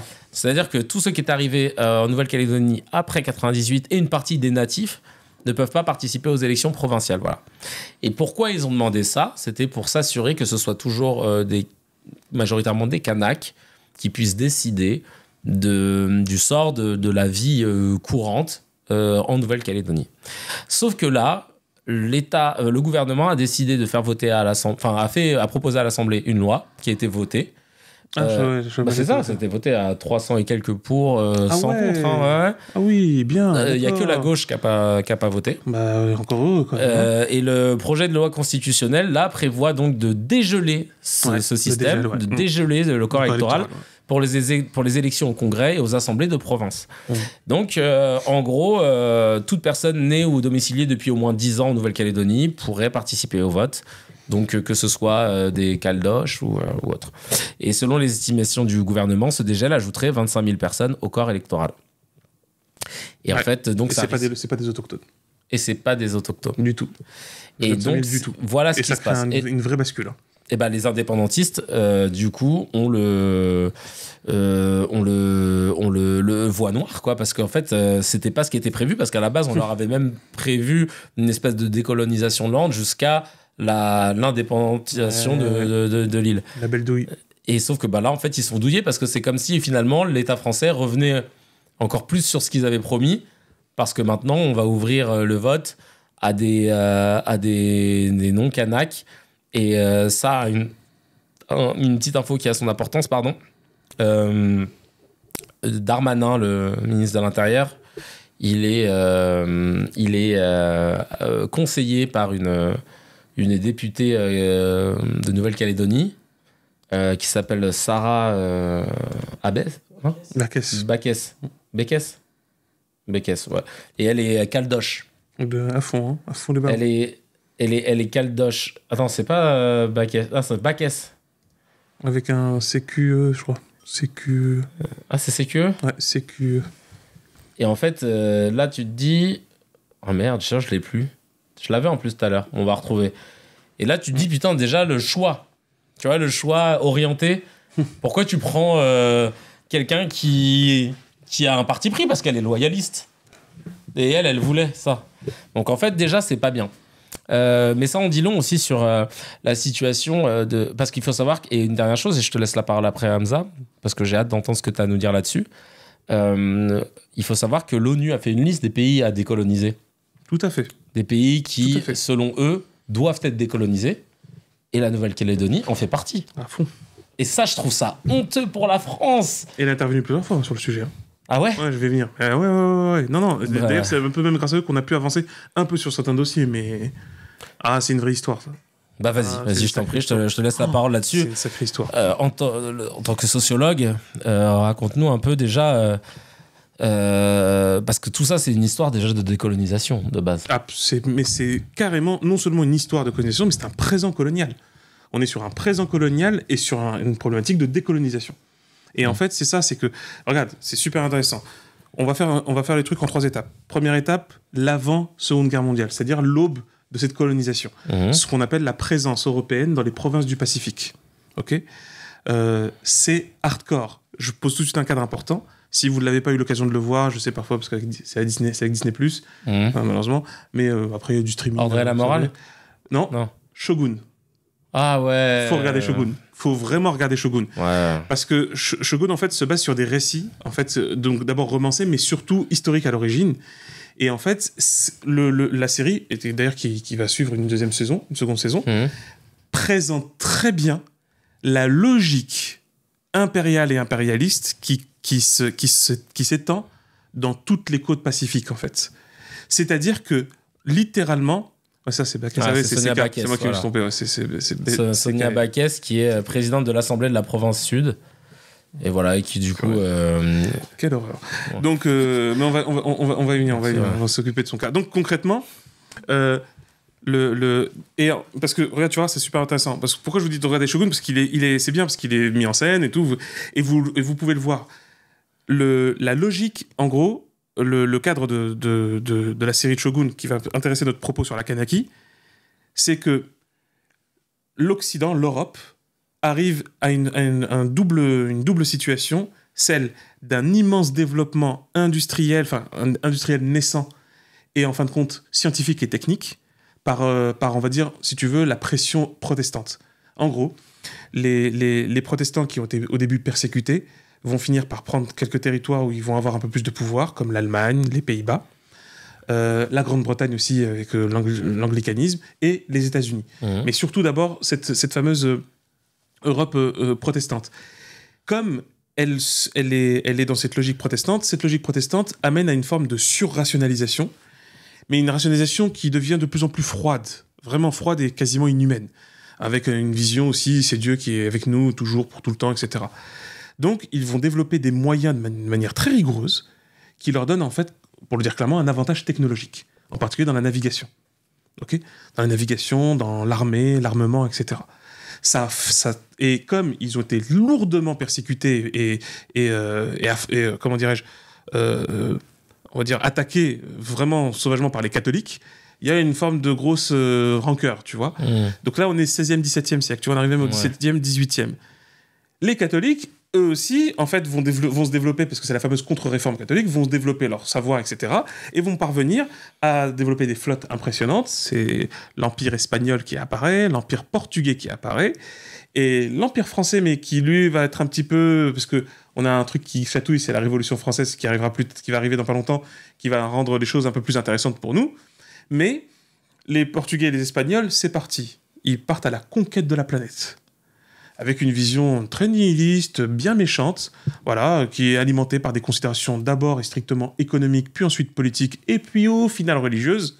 Donc ça, c'est parce que cette dimension est très importante, ok ? Invasion du continent américain, qui ne devrait pas s'appeler américain, mais c'est pas grave, on va s'en contenter de ça, même si on appelle l'île Tortue l'Amérique du Nord, Tortue Island, ouais, c'est comme ça que les autochtones l'appelaient, visiblement. Donc ils envahissent les Caraïbes, ils envahissent l'Amérique, comme on dit, l'Amérique du Sud, et puis l'Amérique du Nord, c'est un peu plus justement l'Angleterre et la France. Dans cette course d'invasion, comme je t'ai dit, les protestants, eux, ils essaient de se dépatouiller de ça, ils commencent à prendre le lead. Arrive justement donc la Grande-Bretagne qui se remet progressivement avec son empire, et les Néerlandais, donc les Pays-Bas, qui eux aussi commencent à constituer une vraie flotte. D'ailleurs, ils bossent un peu ensemble, parce qu'ils se liguent contre les puissances catholiques. Et donc là, qu'est-ce qu'ils se disent ? Il faut prendre toute l'Asie pour bloquer la puissance catholique. Shogun s'inscrit dans ce contexte-là. Parce qu'en fait, justement, les catholiques prennent les Philippines, les Espagnols, et ils en font un immense comptoir, etc. Ils commencent à même prendre des territoires qui se trouvent en Inde, etc.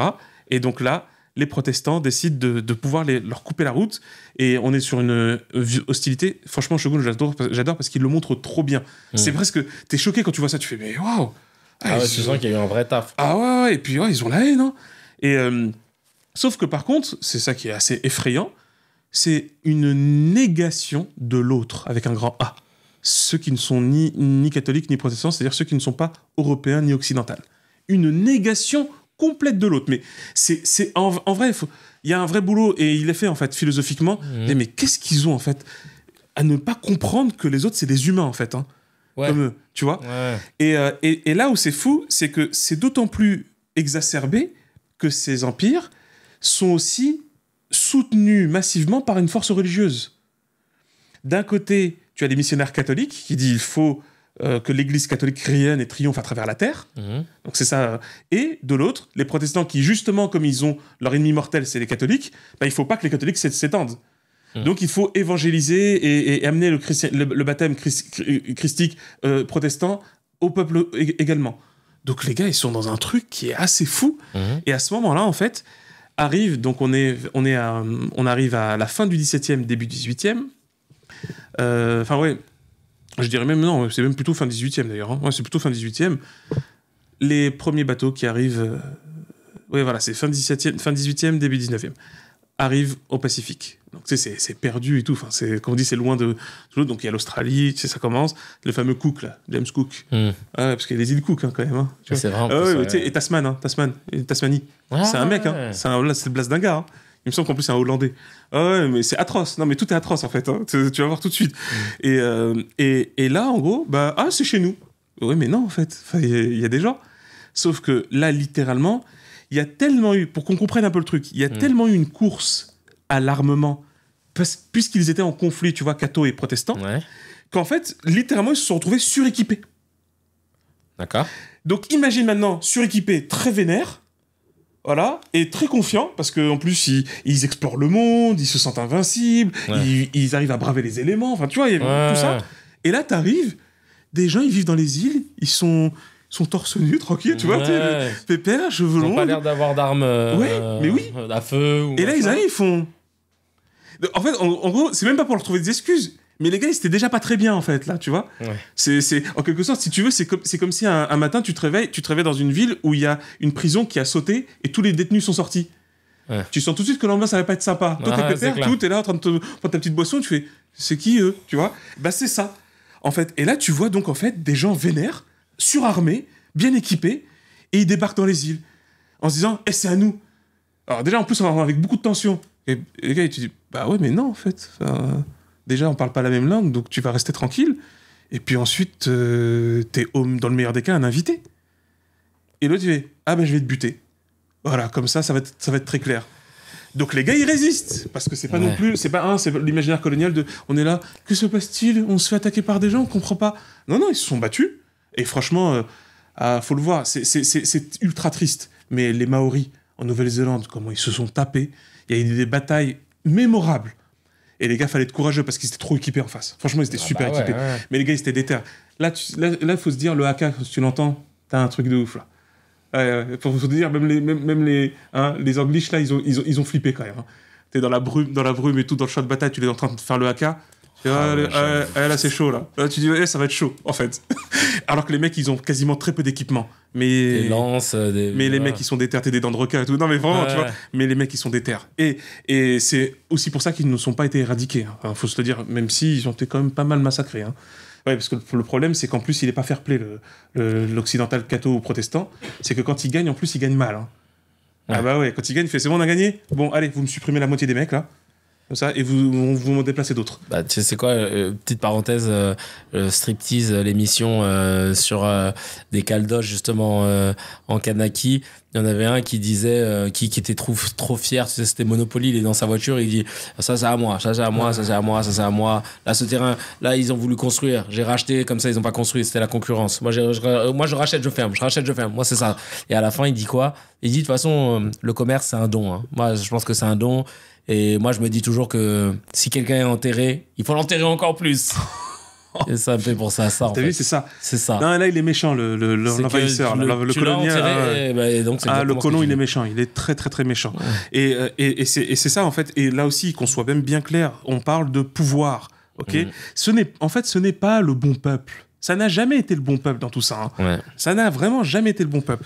Lorsque les Français arrivent, justement, donc les premiers navires français arrivent dans justement la Kanaki. Ouais. Donc, pourquoi on va appeler ça la Nouvelle-Calédonie? Parce que c'est le vrai nom de la Bretagne. Hein. Ah bon? La Calédonie. Oui, la Calédonie, c'est en fait, d'ailleurs, non, je te dis, c'est l'Écosse, c'est le nom de l'Écosse. En fait, c'est un Écossais. Ouais, voilà, c'est le nom de l'Écosse. C'est pour ça que ceux qui connaissent bien Kaamelott le voient, c'est le Calédonien. Celui qui représente la Calédonie, il a un kilt. Ouais. Et en fait, oui, la Calédonie, c'est l'Écosse. Donc, c'est le premier navigateur, c'est un Anglais. Puis ensuite, les Français arrivent très vite. Donc les Anglais sont pas assez, donc c'est les Français qui prennent le lead.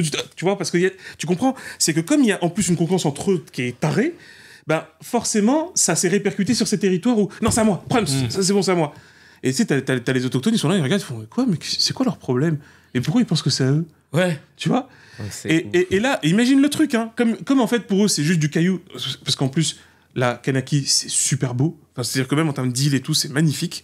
C'est un archipel, hein, donc il y a plusieurs îles. Qu'est-ce que font les Tu sais, mais les mecs vraiment saigner là-dedans. Hein. Ils disent, ouais, bon, on va en faire un bagne géant, en fait. On va mettre des détenus ici. Comme ça, c'est bien loin. Comme ça, on n'aura vraiment pas de problème. Ouais, c'est une bonne idée, ouais. Ouais, faut faire ça, en fait. Et là, mais on parle en dizaines de milliers. Il y a des gens, on va déporter des Français condamnés pour des questions politiques. Et bien sûr, sur des questions politiques, c'est Napoléon III. Hein. Ah ouais, le plus proche de celui qui est actuel. Donc Napoléon III, c'est ouais, il y a des opposants. Allez, au bagne. Vite, mais loin. Ouais, pas la Guyane. Non, plus loin encore. Ah, naviguer longtemps. Même qui meurt au chemin, c'est bien. Et on parle de 20 000 bagnards. 20 000 bagnards. Donc dans les bagnards, faut le dire clairement.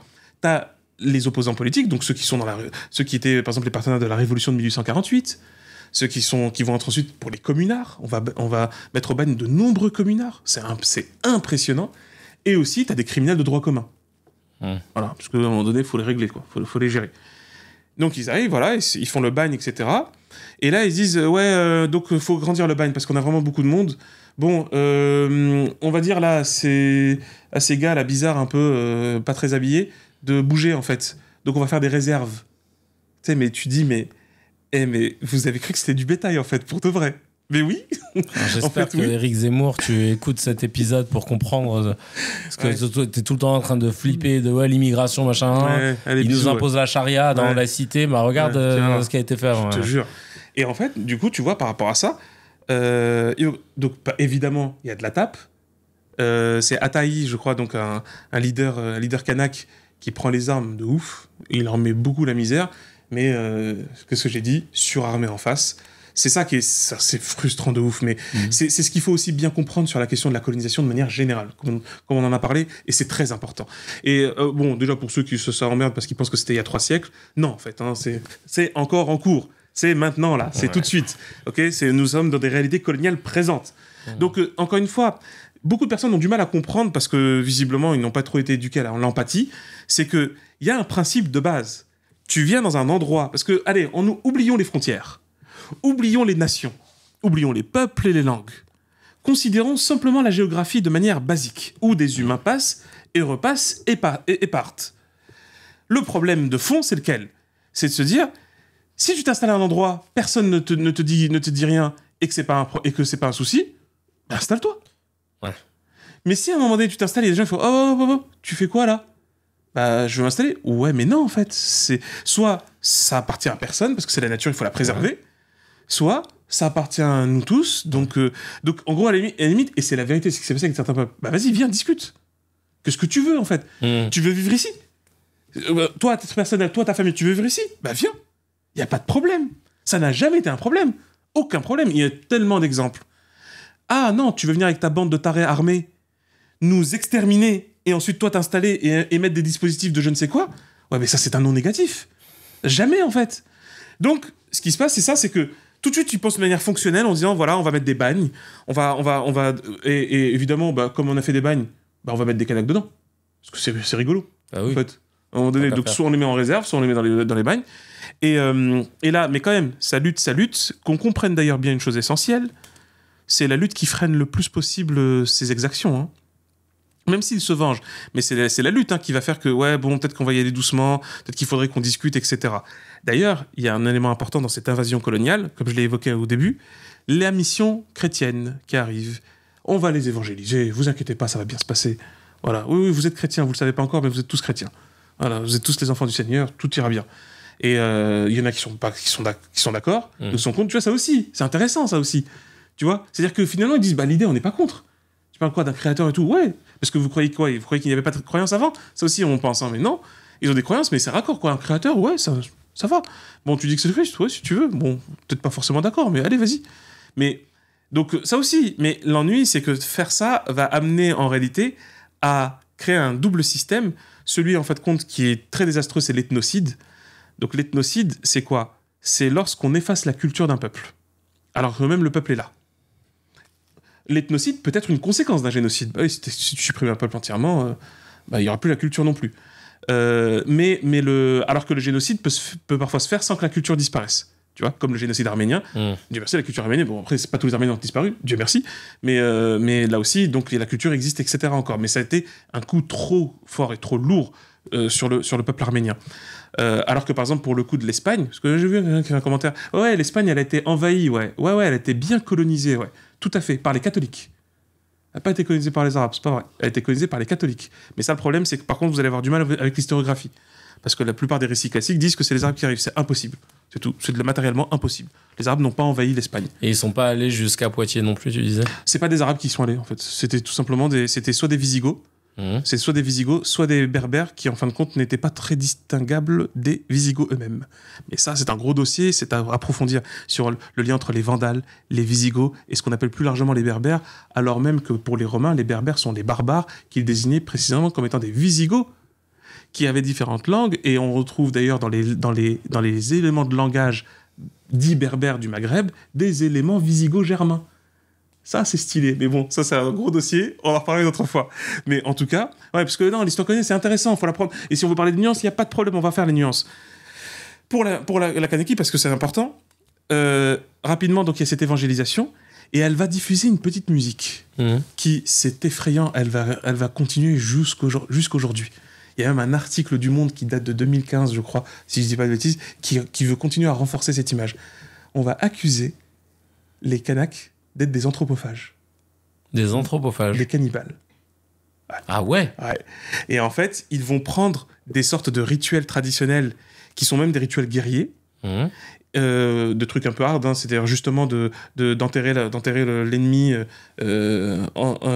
jusqu'à la tête. En fait, la tête est en dehors, et ensuite, il lui coupe la tête ou un truc comme ça, tu vois. Et donc, en fait, ils vont prendre tout ça, et c'est intéressant parce que même dans Shogun, on le voit. Dans Shogun, on voit en fait la manière dont ils traitent les ennemis et comment c'est perçu. On le voit un peu dans Last Samurai aussi, l'excellent film Last Samurai, qui est une histoire vraie, hein, d'ailleurs. Sauf que c'est pas un Américain, c'est un Français. C'est vraiment un Français qui va lutter aux côtés des samouraïs et tout. Ouais. C'est un truc super intéressant. Et en fait, par rapport à ça, ce qui se passe, c'est que on va, pour ensauvager, pour déshumaniser l'autre qu'on va envahir, pour valider religieusement. Ouais. On va en faire un massacre. Non, mais là, vous pouvez, en fait. C'est des enfants de Satan, en fait. Ouais, ils mangent des humains. Ils mangent des humains. À un moment donné, t'es obligé de le tuer. Faut le tuer. C'est même obligé. Dieu, il a dit, il faut le faire. Tu vois ? Et ouais. Et dis-toi bien. 2014-2015, article du Monde qui dit oui, on peut encore assister en fait à des mises en scène des rituels qu'ils pratiquaient traditionnels qu'il faut préserver, avec la petite condescendance, en l'occurrence des rituels anthropophages. Faux. Et des recherches de ouf. T'as des anthropologues qui disent ah non, mais c'est faux. Mais c'est juste totalement faux. Hein. En mode jamais. C'est-à-dire jamais. Parce que d'ailleurs, l'anthropophagie dans le monde, faut se coucher tôt, hein, pour trouver un truc intéressant là-dessus. Hein. Ah, c'est plus de la mythologie qu'autre chose. Hein. El famoso cannibalisme africain. Ouais. Ah, tu vois, là, ça aussi. Mais ça, le nombre de caricatures. Laisse tomber. Ouais. Parce qu'il y a eu dans certains peuples, dans le monde, que ce soit en Asie, en Afrique, même en Europe, hein, attention, même en Europe, et aussi dans l'Amérique continentale, des pratiques guerrières de prendre un élément de l'ennemi qu'on peut manger, comme le sang, le foie, etc. et tout. Mais c'est pas de l'anthropophagie, dans le sens absolu du terme. C'est un symbole, tu vois. C'est pour dire, Non, exactement, je les graille, en fait, tu vois. Ouais, non, mais vraiment, tu sais, on le retrouve un peu partout. Mais il y a un gap, hein, à l'anthropophagie. Allez, parce que dans l'article du Monde, il dit, oui, voilà, le bras qu'il mettait en barbecue et tout ça, tu vois, les gars. Alors que nous, on connaît des Lucas Rocco Magnotta et autres qui ont graillé leur coloc. Les Russes, là, le Russe qui mange son prochain. C'est pas, ils étaient pas en Afrique. Hein. Non, exactement pas. Ni en Polynésie. Je te jure. Et donc, tu vois, mais tu te rends compte que ça va rester jusqu'en 2015, même jusqu'aujourd'hui, certains le croient. Et d'ailleurs, hein, ça c'est important, ne jamais négliger, je l'ai toujours dit, la question des croyances. Les Caldoches le croient, ça. Ah ouais. Et oui, donc les Caldoches, c'est qui ? C'est les Calédoniens, c'est ceux qu'on appelle les Calédoniens, c'est-à-dire les Blancs, coloniaux, dominateurs impérialistes, c'est tout ça, hein, qui vivent dans un endroit, c'était pas là où ils devaient vivre, en fait. C'est une erreur sur la carte. Vous êtes trompé avec Waze. Fallait faire demi-tour au premier rond-point, en fait. Voilà. Pour revenir sur la Bretagne. Mais, et donc, eux, ils y croient. Ils pensent que c'est des gros tarés. Ouais. Tu vois, et ils se l'alimentent entre eux, de génération en génération. En disant, ouais, non, mais c'est des cannibales, hein, de toute façon, laisse tomber, hein, c'est des cannibales. Là, juste, ils se retiennent parce qu'on est là. Tu vois, ça aussi. Il y a cette vision-là. Et évidemment, elle va être particulièrement alimentée en hexagone.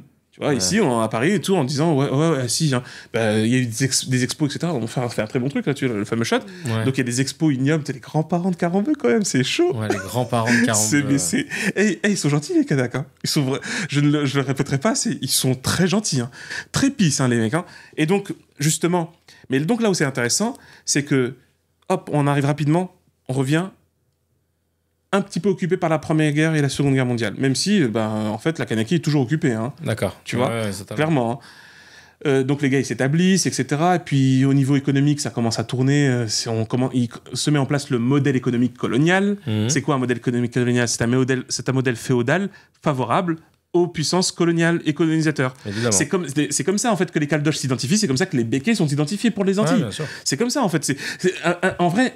Parce que un béquet, c'est pas juste un blanc dans les Antilles, c'est pas ça. Ce n'est pas vrai. C'est un directeur de plantation, c'est un propriétaire de plantation.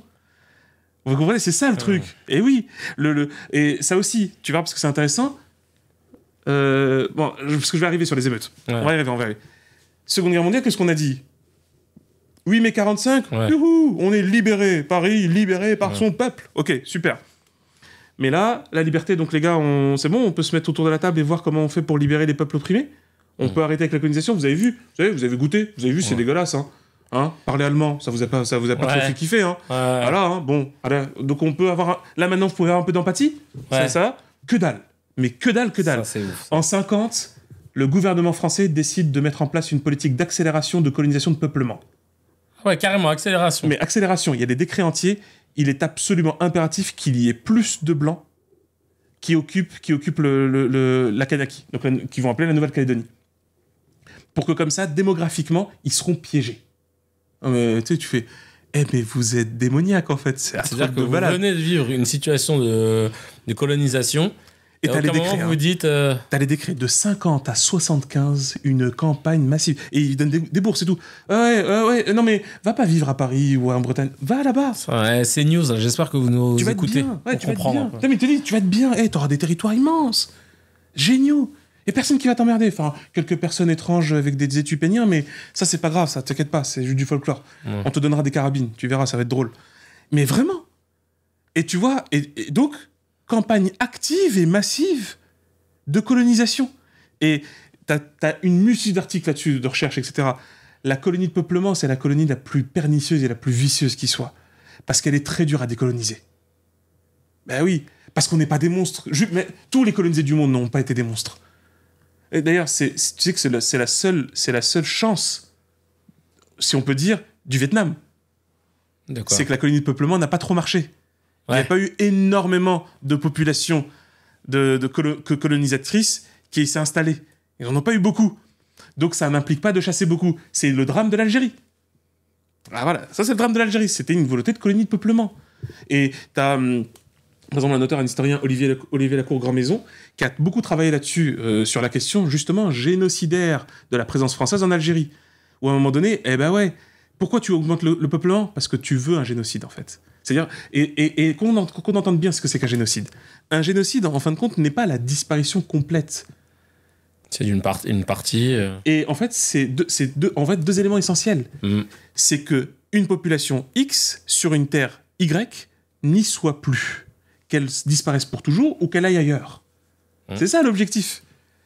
En gros, si les Algériens, en tout cas les autochtones, maghrébins, berbères, etc., qui vivaient dans le territoire qu'on appelait l'Algérie, étaient tous partis soit en Tunisie, soit en Libye, soit au Maroc, etc., en Algérie, ou en Égypte, c'est bon. Mais ça s'appelle un génocide. Ah oui, j'ai vu la définition d'ailleurs. Ça s'appelle un génocide. De génocide sur le site de l'ONU. Oui, tout à fait. En fait, Après, là, c'est une émission plus légale. Mais moi, je reste sur la question anthropologique et philosophique. Hein. Mais en fait, c'est marrant parce qu'ils disent qu'il faut que ça conjugue deux grands éléments. Un élément psychologique, tu vois, l'intention de détruire en tout ou en partie un groupe national, ethnique, racial, religieux comme tel. Et un élément matériel qui comprend 5 actes. Et là c'est la liste exhaustive. Intéressant. Le meurtre de membres du groupe. Oui. Vous allez pas tout le monde. Pas tout le monde. Et vous allez voir que Gaza coche toutes les cases. Le meurtre de membres du groupe. Des atteintes graves à l'intégrité physique ou mentale des membres du groupe. Donc on est bon. La soumission intentionnelle du groupe à des conditions d'existence devant entraîner sa destruction physique totale ou partielle. Tiens, je coupe l'électricité, je coupe l'eau, j'empêche l'aide humanitaire. Des mesures visant à entraver les naissances au sein du groupe. t'exploses les hôpitaux. Ouais. Et le transfert forcé d'enfants du groupe à un autre groupe. Oui, ça c'est chaud, il y a des dossiers là-dessus, ouais. Et donc, en fait... Et ça encore, c'est de la définition légale. C'est de la définition légale, mais c'est ça. Droit international.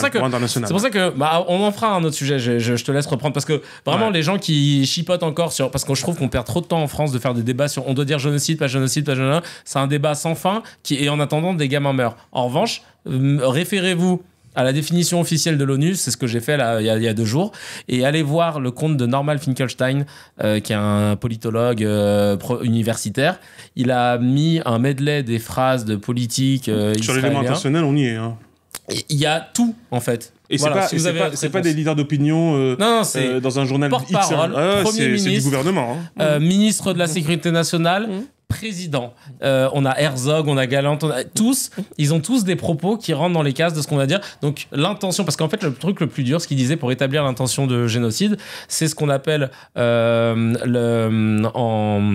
latin le dolus specialis. C'est en gros l'intention spéciale. C'était ça le plus dur à déterminer et tout. Allez voir ce poste, l'intention y est. Et comme je dis, il y a la bonne volonté là. Et ça, comme je dis, et encore, en fait, nous sommes sur des critères légaux de droit international. Moi, je m'entends pas d'un petit peu. Oui, mais c'est très important. Parce que comme ça, tu dis, on n'est pas en train d'inventer là. On n'est pas en train d'inventer. On n'est pas dans un fantasme. On a tous les éléments. On n'est pas dans un fantasme. Après, si les gens sont pas contents, c'est ça. Ça, c'est leur problème, mais on a tous les éléments. Et de toute façon, c'est normal. Je veux dire, si la colonisation continue et existe encore, c'est précisément parce que des gens la soutiennent. Et c'est ça qui est intéressant, c'est que justement, la France va tout faire pour construire une base solide de colonisation, pour pérenniser sa colonisation. Et là où c'est terrible et effrayant, c'est qu'avec le temps, les raisons de maintenir cette colonisation vont augmenter. En l'occurrence, par un problème qui va avoir lieu, si je ne te dis pas de bêtises, normalement c'est après la Seconde Guerre mondiale qu'on le découvre. C'est vraiment la malédiction de la géographie. Hein. La Kanaki possède l'une des plus grandes réserves de nickel du monde. Bah oui. Quasiment 20%, c'est énorme. C'est énorme. C'est un cinquième de la planète de nickel. Mais pourquoi ? Bref, c'est atroce. Du coup, non, mon gars, on va pas la lâcher. Hein. Tu crois qu'on va la lâcher comme ça ? Mais c'est mort. Et en fait, c'est ça aussi. Et là aussi qu'on comprenne bien.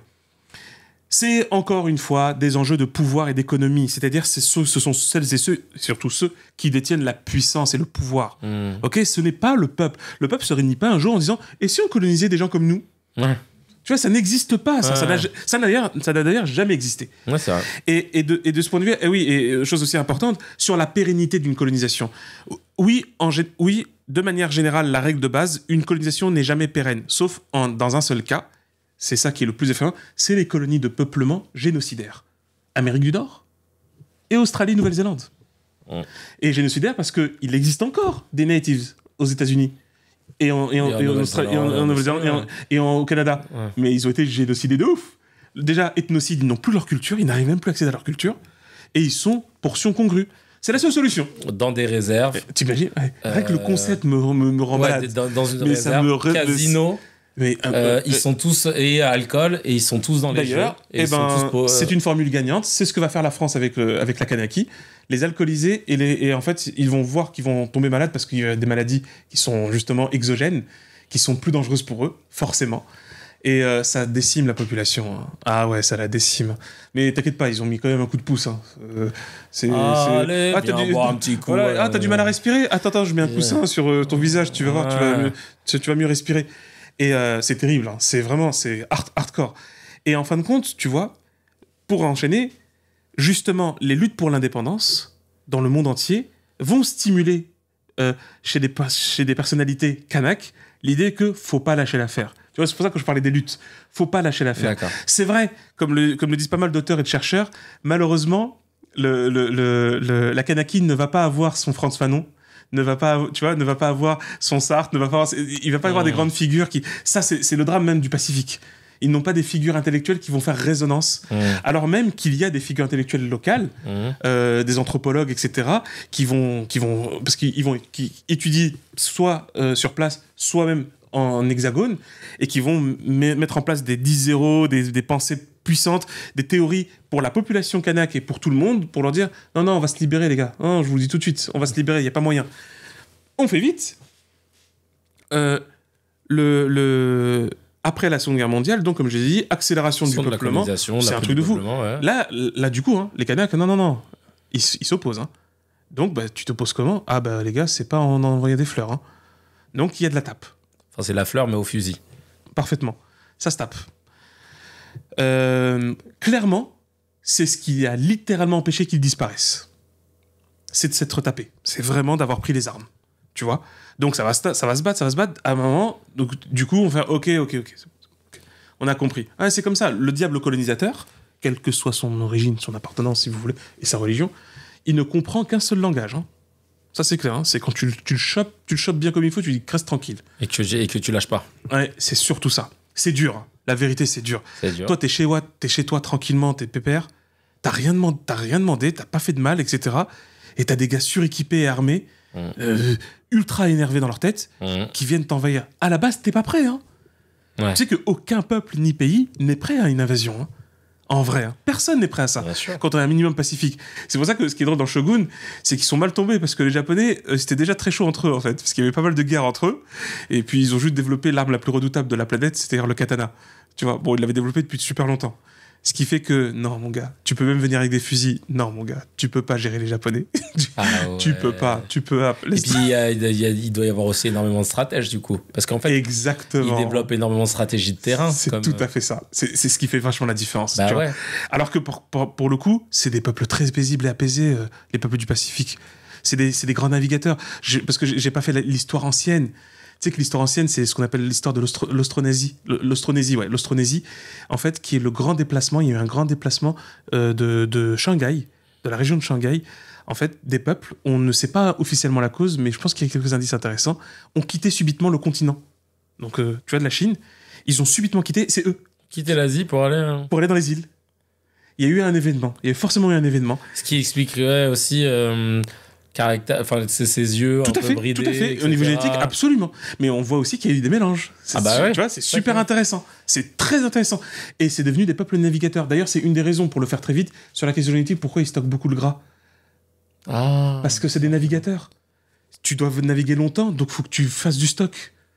Tu manges un petit peu, du poisson, tout. Faut que ça tienne. C'est-à-dire que la pratique, pendant plusieurs siècles, fait qu'après, corps, il... Sauf que comme ils se sont sédentarisés, ils sont devenus à cause de la colonisation, ils sont devenus... Mais tu sais que... obèses morbides. Et je vais te laisser enchaîner sur la suite, c'est un dossier, mais j'ai trop envie de faire... Chaque mardi, à chaque fois, j'ai envie de faire une série Netflix. La dernière fois, c'était sur... j'avais dit quoi, série Netflix sur... Gengap. Gengap, qui était ce prof d'histoire géo, stratège militaire. Faut le faire, vraiment. J'ai envie de faire un truc sur les tirailleurs africains qui sont arrivés au Vietnam et qui se sont dit, bah non, on va pas se taper contre eux. Il y a un truc à faire aussi, histoire d'amour, machin et tout. Parce que, dans la famille de Faisal, donc Faisal Safi, qui nous écoute d'ailleurs tous les mardis, je l'embrasse, et qui est un comédien excellent, stylé. Et qui joue avec moi dans Passeport. Et ben, dans sa famille, il y a un de ses grands-oncles qui est allé au Vietnam. Truc de ouf, en Indochine, quoi. En Indochine, c'est un truc de fou. Et qui a refusé de se battre contre eux. Et il s'est marié avec une Vietnamienne. C'est magnifique. Non, mais c'est trop fort. Donc, il y a un truc à faire là-dessus aussi. Bah, sache-le. Pendant la guerre d'Algérie, pendant la colonisation de l'Algérie et la guerre d'Algérie, on envoie au bagne des combattants algériens ou en Kanaki. Et là, tu vois, il y a d'ailleurs un documentaire et un livre, Les Kabyles en Kanaki. D'accord. Et là, tu vas voir, c'est une catégorie qui va être très importante. On va la garder de côté, ok ? Parce que eux, c'est pas des Caldoches. Et non. On voudrait les assimiler. Les Caldoches voudraient eux aussi. Ouais, que les bagnards, ça les arrange. Là, ça les arrange qu'il y ait des Arabes ou des Berbères comme ça avec eux. Parce que vous êtes plus blancs qu'eux quand même. Donc, même team. Pour inverser sur le vote. Mais tu vas voir, et c'est là que c'est super intéressant. Donc, en gros, tu vois, il y a la lutte, etc. Ils vont pas mal résister. Ça va être difficile, comme je l'ai répété, vraiment, avec beaucoup de massacres. C'est vraiment désastreux. Et c'est pour ça que je te dis, sur la question physique, c'est sérieux. D'accord. Tu sais que c'est un vrai fléau de toutes les îles du Pacifique. C'est la colonisation. Parce que la colonisation va empêcher leur déplacement. D'accord. Ils ne vont plus être de grands navigateurs et de longs navigateurs. Il est assez joli et pas si mauvais que ça. Le film Disney de Vaiana. Ouais, il est pas si mauvais que ça. Sur le passé navigateur qui s'est perdu. C'est pas mal, ça. C'est très touchant. C'est très, très touchant, ce truc-là. Ouais, c'est pas mal. Vraiment, c'est pas mal. Mais bref. Parce que ça aussi, c'est dommage que ce soit Disney qui le fasse. Mais bon. Et à ce moment-là, tu vois, On arrive aux années 80, donc ça arrive un peu vite, 84. Ah oui, pour être très clair, comme il y a eu cette volonté de colonie de peuplement, regarde bien le continuum. Phase 1, volonté de peuplement. Donc comme tu as vu, hein, l'indépendance, que dalle. Hein. Ouais. Et d'ailleurs, ils ont réussi. Parce qu'on arrive aux années 60, donc quasiment les indépendances de toutes les colonies, sauf là-bas, entre autres, parce qu'il y en a d'autres, hein, qui elle, va dire « Ah non, je vois pas de quoi vous parlez. Non, mais non, c'est un territoire d'outre-mer. Quel est votre problème ?» Et donc, à ce moment-là, en fait, qu'est-ce que vont faire des Caldoches avec l'instigation de l'État, ce que tu veux assassinat ciblé, hein. Ah oui, on va commencer à s'en prendre à des leaders indépendantistes, parce qu'il y en a, hein. Il y en a même beaucoup. Et ça, t'as une série noire, mais sans rire, qui commence quasiment des années 70 et qui va se poursuivre jusqu'en 80-90, même jusqu'en 98. Et tu vas voir un truc, ce que d'ailleurs, en France, on va appeler les événements. Comme les événements d'Algérie. Il y a eu des événements. Mais quel événement ? Un événement. Un événement, plus un autre événement, suivi immédiatement par d'autres événements, qui ont donné des événements tragiques. Voilà. Mais c'est des événements. Hein, une bagarre, une rixe. Voilà. Hein, échauffourée. Voilà, exactement. Un malentendu. Voilà, un quiproquo musclé. Et en fait, t'as des leaders, mais ils se font cibler et assassiner, mais délibérément. Et là, t'as tout. Hein. T'as la barbouzerie, c'est-à-dire on utilise des services de l'État, comme la gendarmerie, etc. Ça salit la gendarmerie, hein, faut être très clair, mais c'est comme ça. C'est comme ça. C'est la colonisation. Hein. C'est la colonisation. C'est pas propre, une colonisation. Hein. Arrêtez de croire autre chose. Hein. Et donc, qu'est-ce que font les indépendantistes ? Évidemment, ils prennent les armes et ils résistent.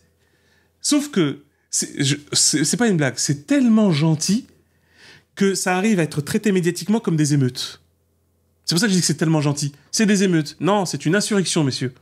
C'est une insurrection. Ouais. Et en plus, ils ont le bon goût, les Kanaks, de viser les intérêts coloniaux.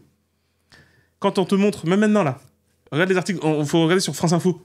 France Info. Même si c'est l'État. Et l'État est partie prenante coloniale. Hein. Ouais, bien sûr. De plus en plus avec ce qui a été décidé. Quand tu vois des commerces cramés, là, des grands supermarchés, faut savoir à qui ils appartiennent. C'est là que ça devient intéressant. À des béquets en plus. Des béquets des Antilles. Ah ouais ? Ouais. Ils sont là-bas aussi. Ouais. Oh, les frères. À Ayotte. Ayotte. Ouais. Oh là là. Ouais, tu fais « Ah, c'est drôle quand même. C'est ouf. C'est mignon. Dis donc, qu'est-ce qui se passe ? Tu vois ? Et eux disent émeute, on s'attaque au commerce, aux points essentiels vitaux de la communauté. Non, en fait, ça s'appelle une insurrection armée, et il y a un message qui est clair. Ce n'est que grâce à ça, à ce genre d'action, qu'à la fin, on est allé sur l'étape des négociations. L'ennui, c'est que le colonisateur, il est fourbe. Ouais, il est mauvais, il est mauvais. Donc en fait, et c'est ce qui a été fait, ils ont mis en place une négociation ultra longue de 84 jusqu'à 2024, on est encore au même point. De 84, on parle de référendum. Normalement, si tu le fais dans 2-3 jours. Non, mais en plus, c'est des bâtards parce qu'en fait, ils font des promesses qui vont arriver après leur mandat. Mais oui. Donc en fait, ils s'en foutent. Tu vois, le président qui te dit ça en 84, il sait qu'en 94, il est plus là. Et puis, exactement. Et franchement, selon la charte de l'ONU, mais d'où tu fais un référendum ? Barre-toi ! Ouais, parce que laisse aux autochtones la souveraineté et barre-toi. À la limite, on te laisse un truc, organise la sortie. Voilà, organise. Vas-y, fais le truc logistique, prépare ton pont aérien, tes avions, etc. Et ciao. Allez, salut. Allez, on va être grand prince, parce qu'il y en a, ça les a fatigués, j'ai vu là sur les commentaires. Un pas de réparation. Non, barre-toi, vas-y, répare pas. Barre-toi. Barre-toi, on va se réparer tout seul, t'inquiète pas, on va se débrouiller. On va se servir. On va se cotiser, les frères. Mais c'est la réalité, tu vois. Et c'est là qu'en fait va se poser le truc, c'est qu'en fait, ils vont organiser la non-décolonisation pour amplifier la colonisation. C'est-à-dire, justement, dire « Ouais, on laisse le temps. Ok, super. Allez, les gars, continuez à y aller. Colonie de peuplement. Continuez. Et maintenant, quand il y aura les natifs, on fera une loi, c'est celle qui vient d'être votée, que tu as citée, pour... Ah bah si, faisons le référendum maintenant. Ouais. Ah ben, on ne sait pas quel sera le résultat. Oh là là, pas du tout. Quoi, vous êtes la 3/4 de la population, c'est des Caldoches ? On n'avait pas fait gaffe. Ah bah mince, c'est bizarre ça, comment ça se fait ? Bah alors... Ils sont partis où, les Kanaks ? Bah ouais, j'ai pas fait exprès, hein. Ils ont joué au foot ailleurs, je comprends pas. Et en fait, tu vois vraiment c'est machiavélique de malade. Hein. C'est machiavélique. Et donc, c'est pour ça que ce ne sont pas des émeutes. C'est une insurrection armée. Ultra bienveillante. Hein. Ah oui, mais il y a des gendarmes morts. Pouh là là. Oh là là, rien, mais vraiment, faut qu'on comprenne ce que c'est que la colonisation, encore une fois. Et puis s'il y en a, ils comprennent pas, je sais pas, à moins que vos grands-parents ont collaboré avec les nazis, bon, ça, c'est après c'est votre problème. Parce que moi, c'est pas le mien. Hein. Ouais. Ah non, c'est pas le mien. Moi, j'ai plutôt une histoire où on sait se taper et on sait même taper pour les autres. Hein. Tu vois, c'est-à-dire qu'en plus, nous, on est généreux. Hein. Ouais, grave. On se tape pour nous et pour les autres. Donc, c'est pas grave, de rien. Mais, et là, tu vois cet élément super intéressant, c'est que tous les éléments de langage, une émeute, regardez les files d'attente pour les lieux de santé, etc. Ça s'appelle une insurrection. C'est normal. Parce que justement, c'est le seul moyen pour revenir au minimum sur la table de négociation, mais surtout pour imposer, en fin de compte, une décolonisation. Parce que selon la charte de l'ONU, et comme je l'ai dit, dans les années 80, l'ONU est intervenue plusieurs fois pour dire on va se déterminer de manière indépendante, et ils ont flippé. Les provinces, comment elles étaient tenues par des barons locaux, comment des magistrats étaient eux-mêmes bien tenus sur le système colonial. Ils ont fait, mais c'est ce qui a empêché certaines inscriptions dans les listes électorales. Tu vois, ben oui.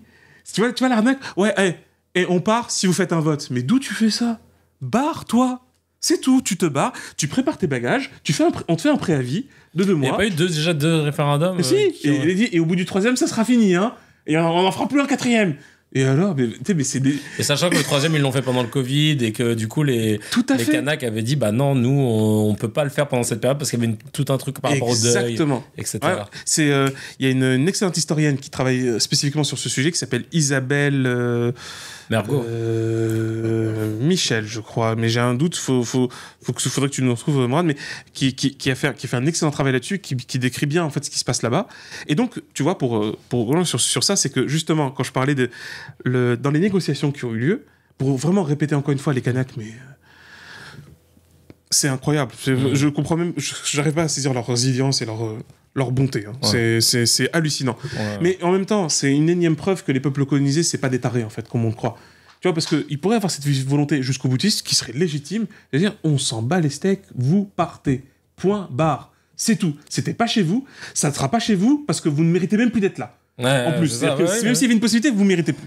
C'est tout. Dommage, vous y êtes attaché. Quoi, mes grands-parents, ben, c'est pas grave. C'est pas grave. Tu vas aller chez les grands-parents de tes grands-parents, tu verras, ça sera sympa aussi. Voilà. Cherche l'arbre généalogique lointain. Mais, et là où tu vois intéressant, justement, c'est que, j'insiste, dans leur grande bonté aux Kanaks, ils vont introduire pour la question électorale dans les quotas, justement, de ceux qui sont intégrés dans les listes pour le référendum, ceux qu'ils vont appeler les victimes de l'histoire. Franchement, c'est d'une classe, c'est tellement smart. Mais ça s'adresse principalement aux enfants de bagnards, en l'occurrence communards, et aux enfants maghrébins. Enfin, ceux qui vont descendre des maghrébins, qui ne sont pas des caldoches. Même si des caldoches aimeraient, mais c'est pas des caldoches. Et tu le vois, et dans le documentaire, on le voit, il dit non, moi je suis arabe, moi. Ah, moi je suis pas caldoche, moi. Et ils sont lucides, je suis pas kanak non plus. Mais moi j'ai grandi, j'ai vécu ici, mes grands-parents sont vécus ici, moi je reste ici. Et ils ne participent pas, parce que c'est là que tu comprends. Loyalistes. Exactement, parce qu'en définitive, les loyalistes, ils défendent quoi? Ils défendent un pouvoir économique. C'est tout. Ce n'est que ça. Oui, ils s'en foutent. Tu vois, c'est comme les béquets, ils en s'en foutent d'être députés, machin, maire. Oui. Bizarrement, ils sont jamais maires, ils sont jamais rien. Ils sont dans aucun poste de truc. Et ils veulent que le business. Mais bien sûr. Parce que c'est ça qui tient. C'est que ça. Et c'est pour ça qu'après, il y a eu tout un enjeu sur ce qu'on appelle l'emploi des mots. C'est pour ça que je parlais justement de Langage et pouvoir symbolique de Bourdieu, qui est un excellent livre parce qu'il te montre justement comment, par les mots, comment par le langage, tu peux exercer un pouvoir, il lui dit symbolique, mais en fait un pouvoir redoutablement violent. Tu vois, par exemple, un exemple, le fait qu'on soit passé de décolonisation à indépendance et d'indépendance à autodétermination. C'est pas pareil, ça n'a pas les mêmes conséquences, ça donne pas les mêmes répercussions. Ah non, mais c'est quand tu regardes toutes les chartes, tous les accords et tout, c'est de la filouterie de toutes parts. Ça vient de toutes parts comme ça, tu dis, ils se font arnaquer. Oh mon Dieu, ils se font arnaquer. Et là aussi, ils se font arnaquer. Ah, mais ils se font arnaquer tout le temps. Non, mais c'est terrifiant. Parce que pourquoi l'autodétermination, c'est pas Parce que l'autodétermination, c'est ce qui fait que justement, ils disent ok, vous allez voir une assemblée provinciale, mais les trucs régaliens, ça reste la France. Ah oui, bah c'est ce qu'ils ont là déjà. Donc, bah ouais, mais non, en fait. Parce que non, c'est drapeau kanaki, la kanaki, le peuple kanak. La langue, elle peut parler français, il n'y a pas de souci, s'ils veulent. Ouais. Et il peut parler une autre langue, peu importe. Et c'est notre pays, c'est nous qui le gérons. Et t'inquiète pas, l'économie, on va gérer. Parce que c'est ce que disent les caldoches. Ils pourront pas gérer, ils savent pas, c'est des flemmards. Ils aiment pas le travail, tout ça. Toujours la même chose. De toute façon, ils veulent se bouffer entre eux. Parce qu'apparemment, ils sont cannibales. Tu vois. Et après, pourquoi aussi, jusqu'aujourd'hui, ça se crispe et que au-delà de l'incompétence crasse du gouvernement actuel, parce que, et d'ailleurs, quand vous posez la question si c'est de l'incompétence ou de la malveillance, dites-vous que c'est les deux. Ouais. C'est parce que c'est toujours les deux, en fin de compte. Attends, j'avais juste une question. Ouais. Est-ce que toi, sur Gaël, sur la batterie des téléphones, t'es bon? Ouais, bah, je peux checker, mais il faut que j'aille voir chaque téléphone. Ah, ok. Non, c'était pour savoir que... Sinon, sur le stockage, Ok, parce que là, comme on en est à 1h43, ouais, c'est pour ça que je me suis dit que juste être sûr qu'on sache quand est-ce qu'on doit s'arrêter pour pas qu'on se fasse couper par la... Mais ça va, je suis au bout, là. Il doit rester, à mon avis, 15 à 20%. Ok, bon, ça va, je suis au bout, là. De toute façon, ouais. Et donc, tu vois, et d'ailleurs, c'est pour ça que c'est super intéressant sur la question, quand tu dis qu'il y a des Maghrébins qui sont là-bas et tout ça, c'est une histoire de fou. Et donc, encore une fois, dans les enjeux des discussions qui ont eu lieu, c'est pourquoi aujourd'hui ça se crispe aussi encore, parce que ils disent, et en fait ils pensent, je parle des colonisateurs, donc en fait la puissance métropolitaine française, que la Chine, c'est la Chine la grande gagnante de l'indépendance de la Calédonie ou de la Kanaki. Et déjà t'as envie de dire, ouais c'est vrai en fait. Ouais, et alors c'est le jeu. C'était tout simplement le jeu. Oui, mais c'est comme pour l'Afrique quand ils disent mais c'est la Russie et la Chine qui voilà, exactement.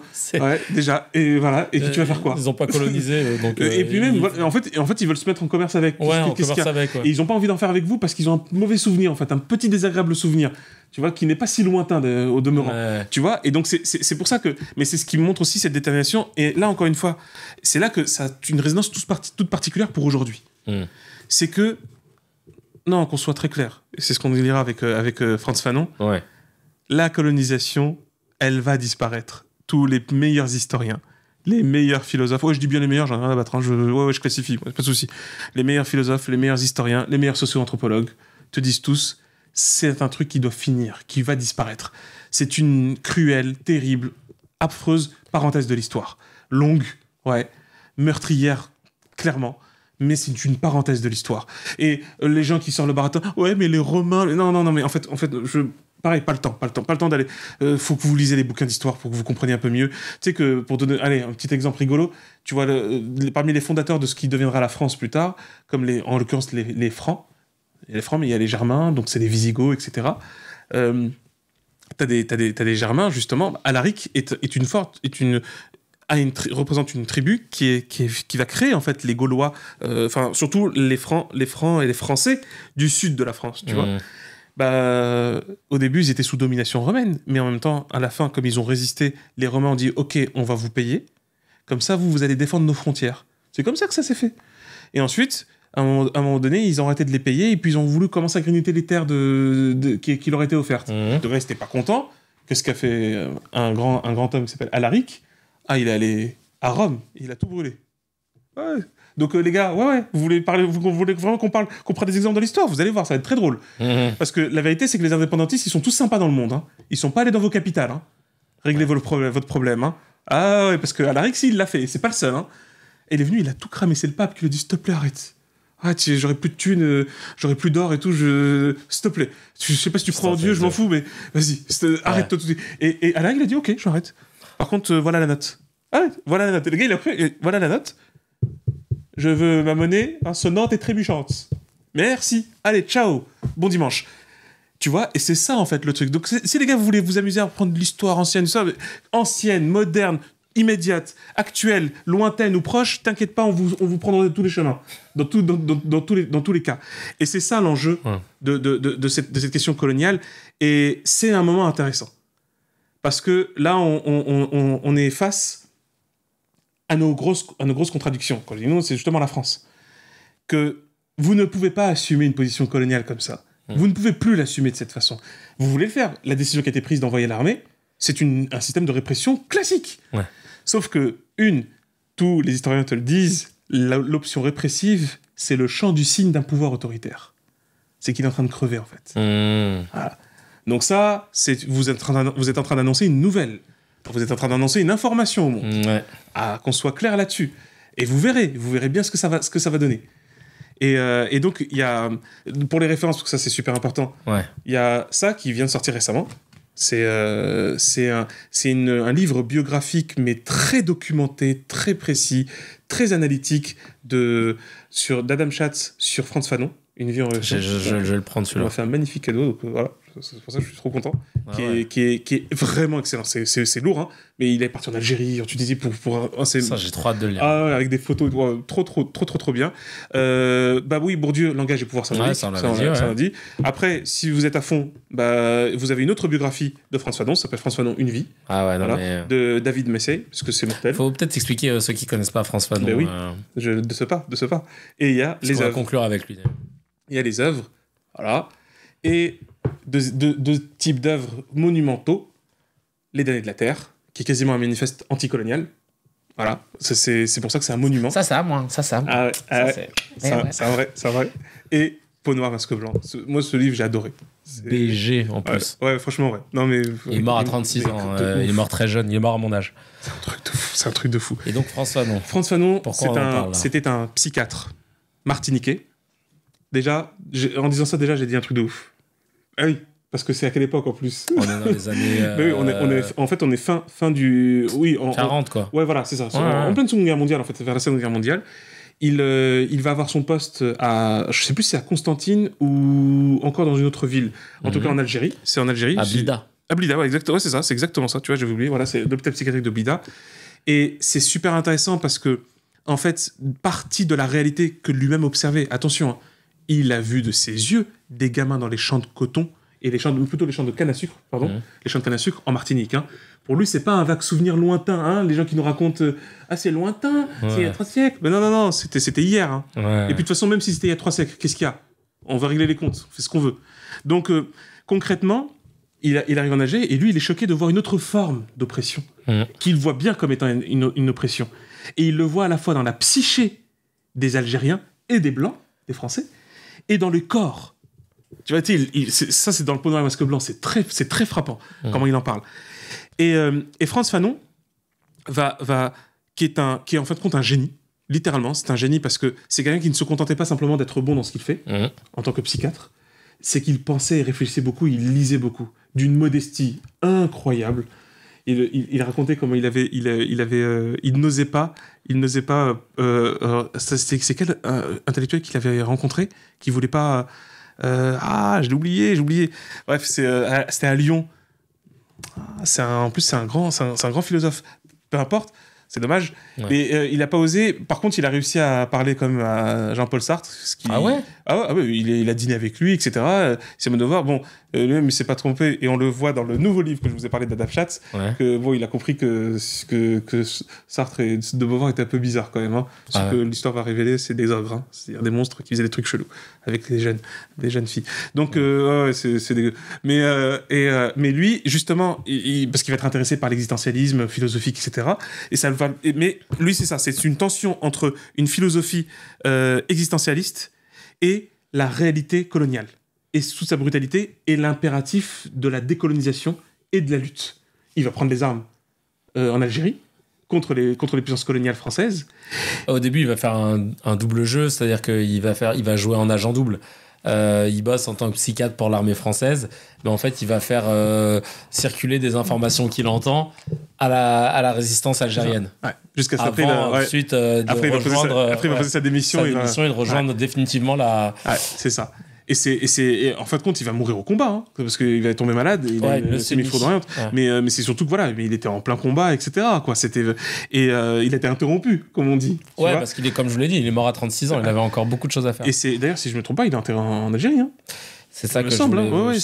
J'avais ce doute-là, mais normalement, il est enterré en Algérie. Hein, cimetière des Martyrs. C'est ça. Voilà, c'est ça. C'est tout à fait ça. Parce qu'il est mort aux États-Unis, il me semble. Conformément à ses dernières volontés. Mais il a demandé à être enterré en Algérie, exactement. Et d'ailleurs, c'est écrit Frantz Ibrahim Fanon.